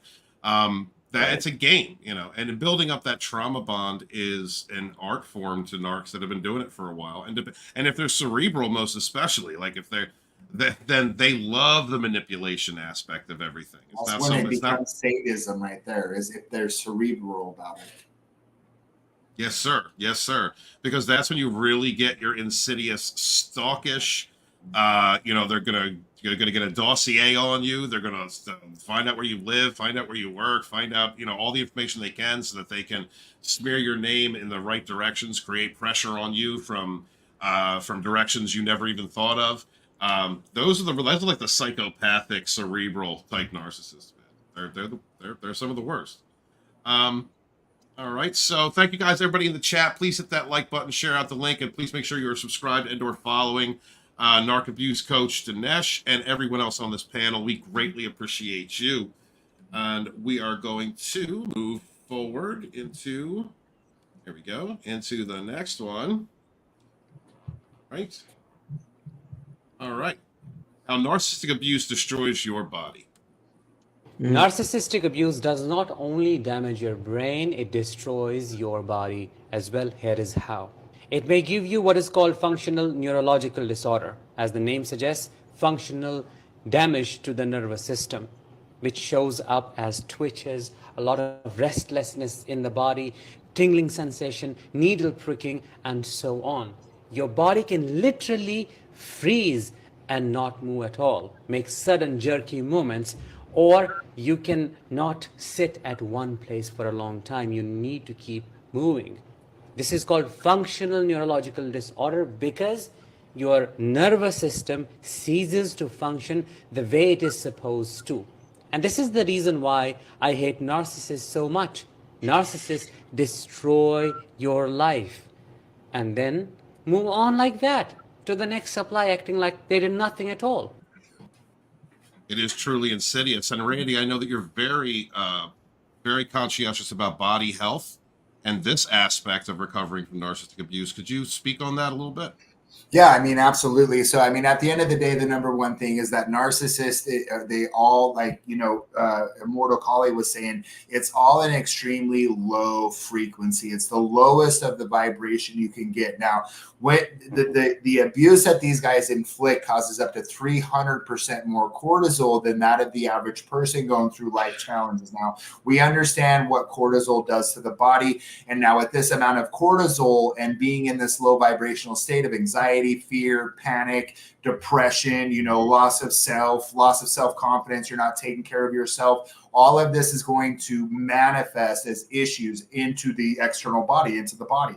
So, it's all, we all know cortisol is horrible, but again, 300% more cortisol than that of the average person. It's horrible for the body, tremendously bad. I mean, Scotty, for yourself, I know that you're into meditation, you've gotten, you know, you're going to the gym, you're taking care of your body. Like, how has that helped you along your healing journey, making sure to take care of yourself physically? It's everything. And it really starts, you know, even if you don't have any motivation, you don't know where to start. The best thing I would say is just start exercising. Whether it's getting a gym membership or figuring out how to do something with, you know, get an app. And like I also have, I have a gym membership, but I also have an app called Better Me, and it has a plan and a calendar, and it does, you know, it helps you track your eating and water consumption, rest, and daily exercises. You can choose like from different kinds of things. And I'm not even getting paid to say this, but it's like, it's, you know, it's like, it reminds you, you know, to exercise, because when you know that your exercise is exercising, and when you're feeling a little bit sore the next day, you know that you're doing the right thing. When you're putting yourself in an uncomfortable situation and you're pushing through those things, you're strengthening your mind. But also, I recognized when I came out of abuse, I've been in a few different, if I go back even 30 years, I recognize that I've come out of some relationships. And the first thing, this pattern, the first thing I recognized is I started going to the gym and it get, you know, feel better. Because taking care of your body, you will automatically take care of your mind. It's difficult to take care of your mind if you're not taking care of your body. So it's like push yourself first, and then the mind will follow. And that's been my experience anyway. On top of that, I had severe like eczema and like red spots all over my back and my body when I was coming out of a toxic relationship. And once I started to, distant, you can't heal when you're in a toxic environment. So you go no contact and you take care of yourself in certain ways. And all of a sudden I realized that the skin, it's the biggest organ of your body. And I recognized that my skin started to clear up, and it was like, and I thought I was going to have to go to the doctor and take some pills for skin stuff or whatever. And no, it was trauma. It was cortisol, like Randy said. Yeah. And yeah, so start with your body. I have a body or a book called "The Body Keeps the Score," and it's all about taking care of your body, and then your mind will follow. All right. Yeah, this is what I want to say on that. I want to say one more thing to everybody watching. Honestly, at the end of the day, the number one thing that every single doctor, therapist, counselor, philanthropist, religion, it's all about taking care of your body. You absolutely cannot love yourself in your entirety if you are not taking care of your body. Working out after narcissistic abuse puts you into the present moment, which reduces the cortisol, right? Reduces the stress. You're building then dopamine. You're building confidence. You're building, you're creating more energy within yourself, better circulation, more longevity. There's too many benefits not to be exercising 45 minutes a day. If you can't get in the gym, go walk for 45 minutes and eat healthy. And you will see drastic changes within 20 days. I promise you. Well said. Well said. Mortal Coil. What is the effect of? Well, what is the effect of all trauma and stress on the body? Sure. And again, I'm coming from the sort of metaphysical realm here, and Stephen, you'll be able to reiterate some of this, but one of the principles of manifestation is it's thought, then word, then deed. But deeper than that, it's the thought becomes the energy, and then the energy coalesces into the physical. And if we turn that into interhuman relations, all those terrible feelings that you're being projected onto and that you're being taught to believe in about yourself, they go into your field and they actually do things. The aura is a real thing. Your spirit sort of rewires itself to whatever frequency that you're asking it to, and then that affects the energetic grid that your cells grow upon. And then if you're living in a constant state of stress and a parasympathetic nervous response, your organism's gonna grow fucky for that's a college word for it. Yeah, brother. I mean, and you literally become a different physical person. That manifestation of how that takes place, from the thought to the feeling to the emotion to then the energy, the frequency, and then the physical realization of that prolonged feeling, thought, so on and so forth. Absolutely. Randy, I recently saw I recently saw an Insta or a TikTok, Randy, of you where you were saying that you are, I put it in my own words, but the way that I got it is that you're like a manifestation master. You're like, really, you said that you've been doing this for a long time and that you are very confident in your ability to manifest. Is that so? We've got a serious manifester here on the panel. Is that true? So I'm a master visionary, right? And I'm a powerful manifestor in the fact that I learned this philosophy back in 1988. I was 11 years old. My parents had gone through their thing. I was being bounced back and forth. And I found this tape. And at the time, the tape was called like White Magic, but it was talking about just energy, how energy works in manifestation. And so I was like, oh shit, this makes sense. And I had nothing at that point really as a philosophy, being a child of emotional neglect, right? 11 years old, I'm on my own.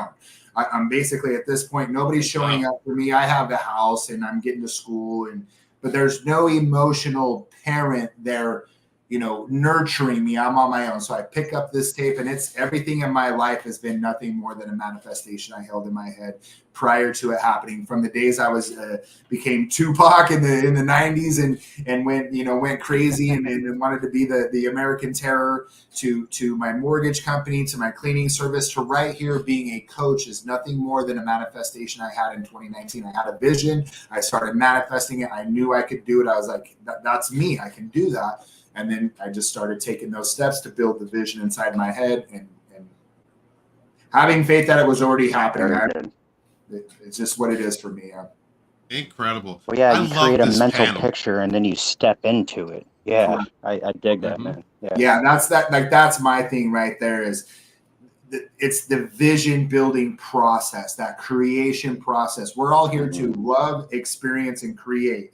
And we create it here first. It's funny because when I coach people, I say, well, what do you want? Well, I don't know what I want. 95% of narcissistic abuse survivors don't know what they want next. And so I'm always talking about, create it, use your imagination and create it, get down to the level of detail. Like when you were a kid, or, I work with a lot of women. So it's like when you were having tea parties with the Queen of England, get down to that level of detail. Because that's what society stripped you of, is your ability to create your future first here. I love that. You gotta come on the Randy, Savage show sometime, man. I really Randy, dig the way you're talking. You just gave Alex an erection. I'm just saying. The manifestation, law of attraction. Yeah, that's my forte. So my whole coaching thing, if you look at how I coach, my style isn't really too much about narcissistic abuse. I help validate them. I ask the questions to get them to unlock and find their own answer. And then it's all just, where do you want to go from here? That's what we're focused on. You want to beat the mark. You want to live your best life. Let's create it. There you go. 2 magical questions. Who am I? Who do I choose to be? Yeah. And then so be it. Yes, sir. Yes, sir. Yes, sir. They're beautiful. Thank you guys so much. Thank you, Iman. Appreciate that. Wisdom being preached here. Thank you. Thank everybody in the chat for showing up. And hit that like button and share out the link if you would. Let's move on to one I think everybody's going to like.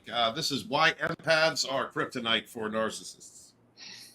A narcissist and an empath may have had similar experiences. I'm talking about childhood trauma. But what sets an empath apart from a narcissist is the path they choose.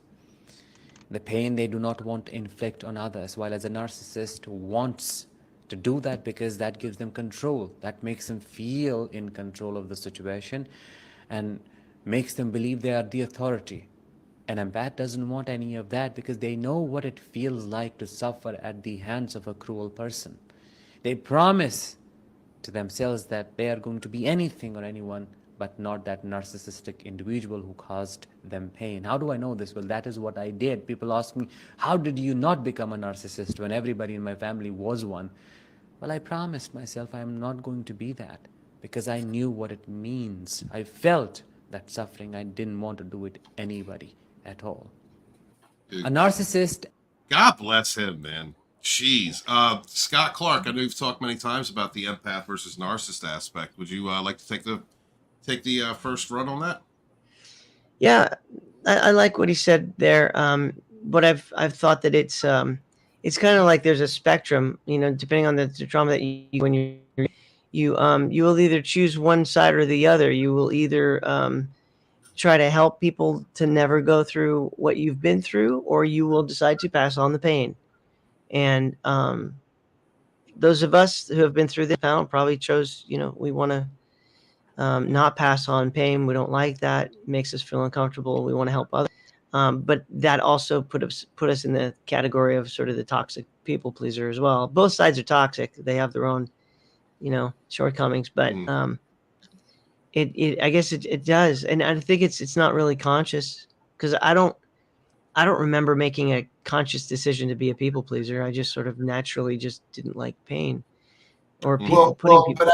But I don't think it's that easy. I don't think we consciously ask to be a people pleaser. What I kind of think is very similar, Scott. I think that narcissists, when this childhood trauma is happening, narcissists tend to just subconsciously and then consciously they blame the exterior, right? It's the world's fault. Everybody out there, you know, I'm never going to allow this to happen again. It's everybody else's fault. How could they do this to me? I'm better than everybody. So they start taking it out on the world. People like us, we end up going internal. Well, why are they treating me like this? Like, what's wrong with me? And so this reconditions a behavior that then starts to become the need to get people to accept us because of the internal conflict of thinking it's us and we're the reason why they're treating us this way, when in all actuality that's them, right? It's their reality, and it's a perception of how they are, not of us. But we end up taking it internally, thinking that there's something inherently wrong with us. So this leads into the first steps of becoming that people pleaser and reliving that experience. Because if the next, because you think that's a lot of years of conditioning, because all of this is from the parents. At the end of the day, it's all the parents, right? Yeah. So that's a lot of conditioning, trying to fight for that parent's love and having an internal dialogue that it's our fault. It must be something wrong with us. So it's a decision. It's a decision and a perception of how they want to deal with that childhood trauma. We tend to go inward, they go outward. Mm-hmm. Yeah, well said. Well said. Hoyle, you dealt with childhood trauma yourself, and yes. So what do you think of the empath narcissist dynamic? Okay, well, and I'm gonna kind of go out on the savage limb here, and this is just my perspective. I'm not saying anybody has to believe it. This is just what I've found to be true. But your ranking in a family position is something that you and your family decided before any of you guys were born. And there is a function of the narcissist in our life, especially like in the family sort of arena. It's interesting, though, that the skill that you're practicing is the skill of learning to read and feel people. There is a component of our physiology that has been unplugged, but that's sort of like a telepathic kind of ability. But it's practiced by the empath differently than it is by the narcissist, because as it was observed, one's an internal path and one is an external path. And one of the strangest things I've ever heard, Stephen, was somebody saying that empaths don't exist, which is completely false. I would say probably everybody on this panel is an empath. And unfortunately, part of that path is you experience the pain in yourself, but you can also feel the pain in others. So that's why you don't like crush bugs. That's why you take spiders outside. That's why you'd swerve to avoid hitting the dog in the street, you know, all that kind of stuff, because we feel that. And to even like give it a different dimension, walk into a public mall and then you're bombarded by all the emotions and the thought forms and the this and the that. So it's like essentially walking into a mall, right? You instantly feel that low vibration, right? Like a dive bar, you know, they got spirit hitchhiker type shit, and you feel that energy immediately. You sure do. You know, so part of our path towards mastery is learning how to, in a sense, if you're saying it's spiritual warfare, spiritual defense. And that's not to say that you engage in aggression. It's more like you learn how to limit how much you allow external stimulus to change your internal reality. And your challenge in that path is to actually learn to assert yourself in a way that's in line with your own morality. Because whereas before we kind of mistakenly believed that everybody shared our moral compass, in fact, most people do not. And our opportunity here is to become teachers and to become masters and to become embodiment of the way. But that comes at the end of the road of healing, you know, and I'm not trying to disavow anybody's experiences or say like, well, you know, you're being hurt for a reason. No, you're hurt and that's fucked up and it needed to stop. That person was poison.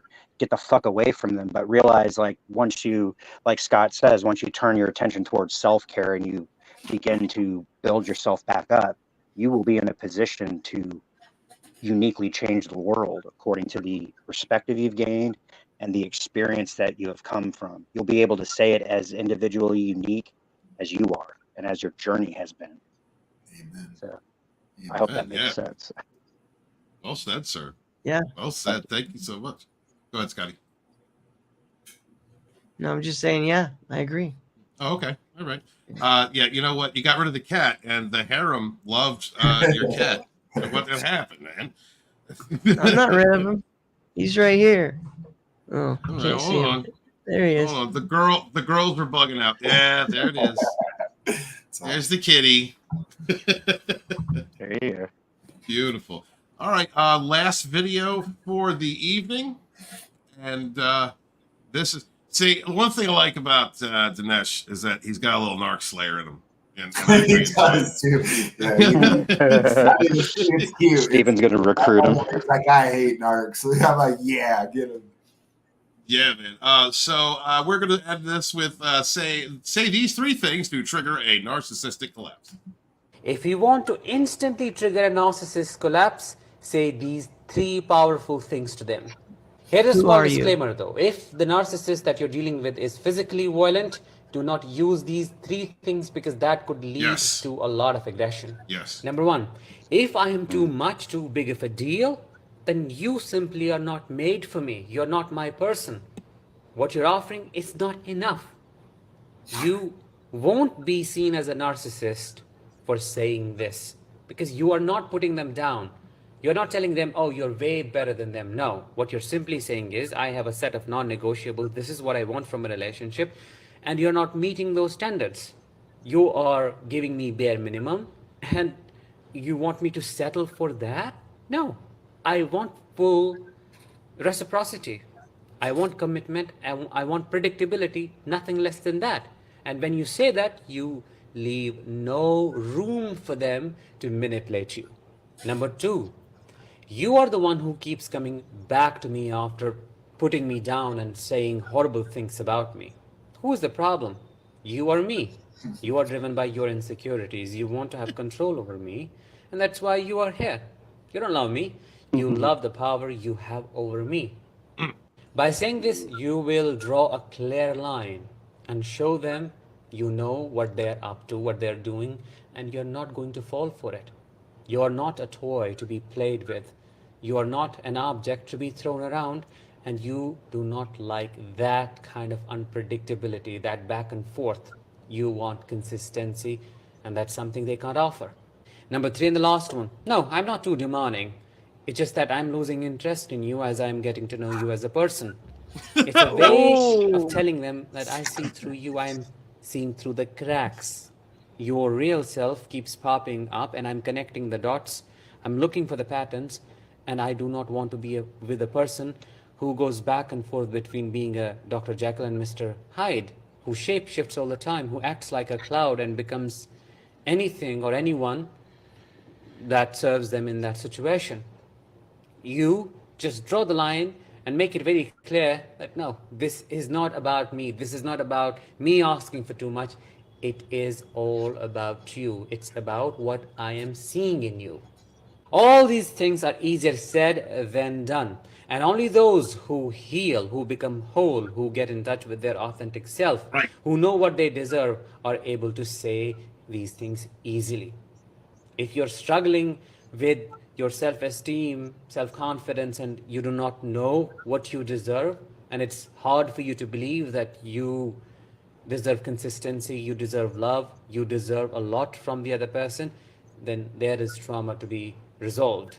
And if you want help with that, if you want to understand what trauma, check out my course called Heal After Narcissistic Abuse, in which I explain at a very deep level how narcissistic abuse traumatizes you, hurts your identity, and how you can heal in 5 practical steps. Link is in my bio. Get instant access right now. If you want to instant... And I would absolutely suggest you check out Narc Abuse Recovery Coach Dinesh, because, like I said, aside from a handful of people at the very beginning of my recovery, when I was just, I was at the very beginning of my healing, getting to understand, I had that man, Coach Randy White, We've Told Me. And those are the 3 that I was getting my information from in the beginning. And I expanded out into many other different coaches, but for me, he's one of the best. He's absolutely one of the best and knows what he's talking about, cares about you, and really does want you to protect yourself to heal. And I recommend him fully. I can't say anything more good about him. Beth, if you're still out there, if you could throw a link out for his link tree, I'd appreciate that. Coach Randy White, what did you think of all of Danish's content tonight and him as a narc abuse coach? I love his content. I love him as a coach. I think he's extremely knowledgeable. He's great to listen to. He breaks it down really well. He also has a lot of fun with it. He genuinely cares about the survivors of narcissistic abuse. It's deeply rooted in, his childhood. And you can tell that he's on his purpose. He's definitely living his purpose. He does an amazing job. I myself have followed him since, the beginning of my early awakening to what was going on, even before I started coaching or even before I started making content. Well, there was only a couple of weeks. When I woke up, I was just like right at it immediately. Back in the early days, I would be crying in a video. I hate those narcissists. I'm right. They're in my member section. I understand. Yeah, I was like, but Danish, he's saved me. I love his content. I think he's amazing. He has fun with it. You can see the passion. I nothing but great words for him. He's helped me tremendously. Beautiful. Scott Clark, what do you think of Dinesh? I've also been a follower for the last 2 years. Obviously, you saw a year ago when the Black Eyes video popped out. I just left a comment there, and great to see that it's number one. It's just going to sit at the top. Nobody's going to beat me on that one. And yeah, he did a great job. It was just amazing. Like, that video really impacted me a lot, because I felt like, I remember the first time I explained to somebody my experience with sleep paralysis. I thought they were going to think crazy, that I felt like, something jumped on me in my bed and like tased me, and I was fully awake, but impossible to move. And I was in this insane amount of fear for just like 20 seconds. And I felt like I'll never be able to do about this experience, that I think I was talking to a demon at one point there. And then I see this, he's just saying what I felt, and it just, the empathy, that just the connection was really neat, because I was like, okay, I'm not alone. And because this is just horrible stuff.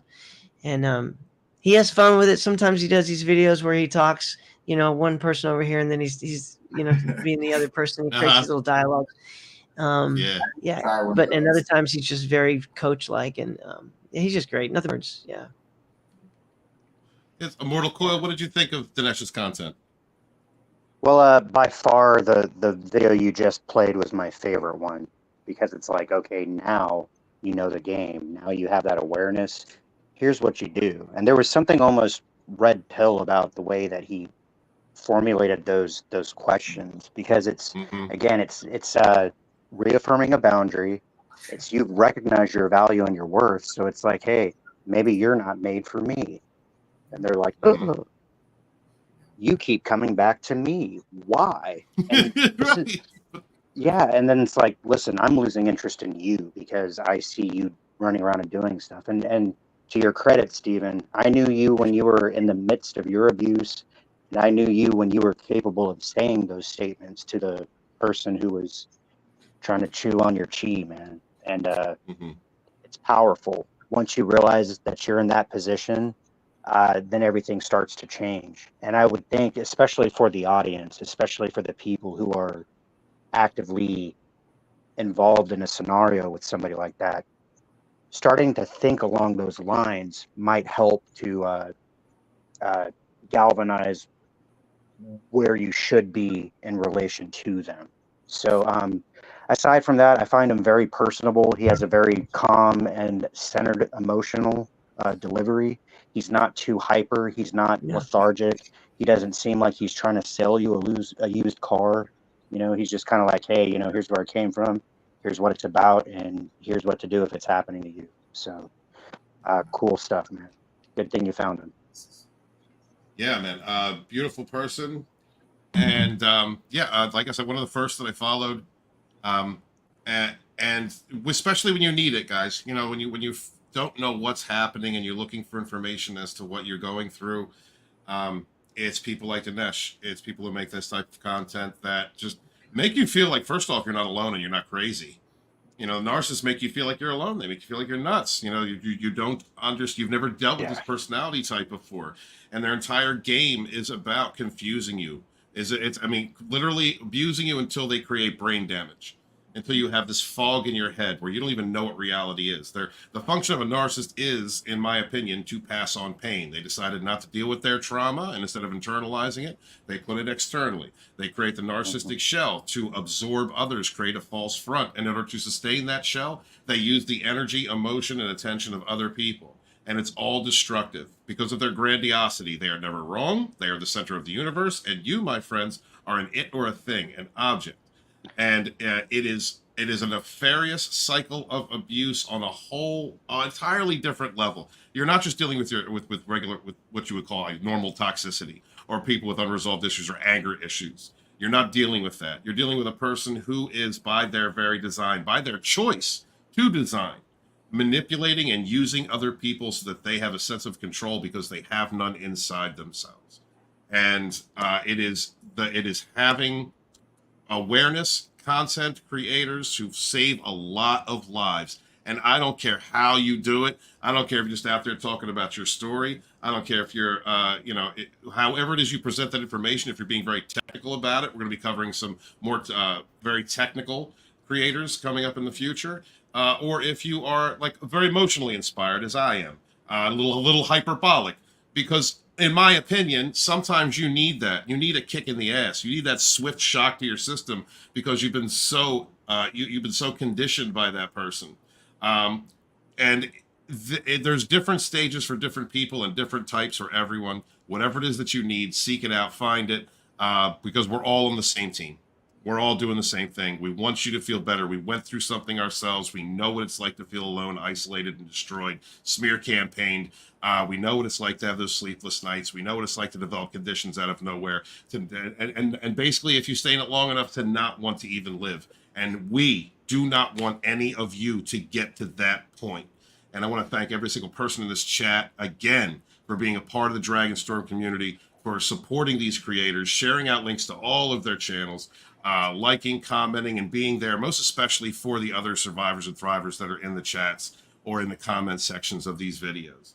And with that, I want to say thank you to everybody that showed up tonight and allow my panel to let you know where they can find you. We will start with Coach Randy White. Let them know where they can find you, brother. What's up, guys? Coach Randy White, YouTube, Instagram, TikTok. It's all the same. Coach Randy White. Come check it out. All right. Thank you very much. Next up is the sexy Scott Clark and his Pussycat. Yeah, I was just gonna say I put up some on Get Out, Stay Out, No Contact, the GOSONC channel. Beth, I think she's been putting that in there. I released my song. I finished it up. It's called Energy Vampires, and I made a lyric video, which you can find on that channel, as well as some new shorts as well. So I'll try to find the link and I'll pop it in there, and that's where you can find me. Great to be here. Appreciate it. No problem. Thank you so much for being here too, sir. And last but not least, the hot, the sexy, terrestrial poon just doesn't shake his room. He's got a peen so lean they come from Alpha 16, Immortal Coil. What's happening, my savage friends? You are listening to Immortal Coil. You can find me over on my channel. We do live streams every Saturday/Sunday night, late into the night. It's kind of like a Art Bell thing. It's kind of like a Jedi Council kind of thing, but it's a panel of experiencers, direct experiencers of metaphysical phenomena. So we're able to talk about it as a extension of our experience and not just as an abstract spooky story. It's not unsolved mysteries. It's actual reality. I am currently working on getting monetized. I have technically enough subs as far as YouTube is concerned. I could always use some more subs, but I still need about like 450 hours of watch time before they'd enroll me for consideration. So if you guys go and check it out, I got a playlist called Modern Savage Spirituality ever since Steven has been my co-host, full of like 22, 23 videos now. Even if you don't want to listen to it, just throw it in an open tab and hit mute and just let it run. Just help me get to the next step, because you know, obviously, if you're enjoying this program, unique voice, unique take, unique energy, and I want to bring you more. So come and help me out. We'll help you out. Thank you. All right. Thank you very much, guys. And again, thank you to everybody in the chat. You guys make this channel what it is. We had the highest viewership I think we had tonight since in every show that we've done on Sundays. So thank you guys putting out the word, for showing up, for being a friend of the channel, being a friend to each other. I greatly love and appreciate each and every one of you. I am Lodonis Ravenwolf Dragonstorm, you seer and sage. Hail to my fellow survivors and thrivers from narcissistic abuse. Please remember to wash your hands, wash your ass. Be good to each other, yet suffer no fools. Peace. This is where we hold them. This is where we fight. This is where they die. And these shields, boys. Give them nothing, but take from them everything. See, old friend, I brought more soldiers than you.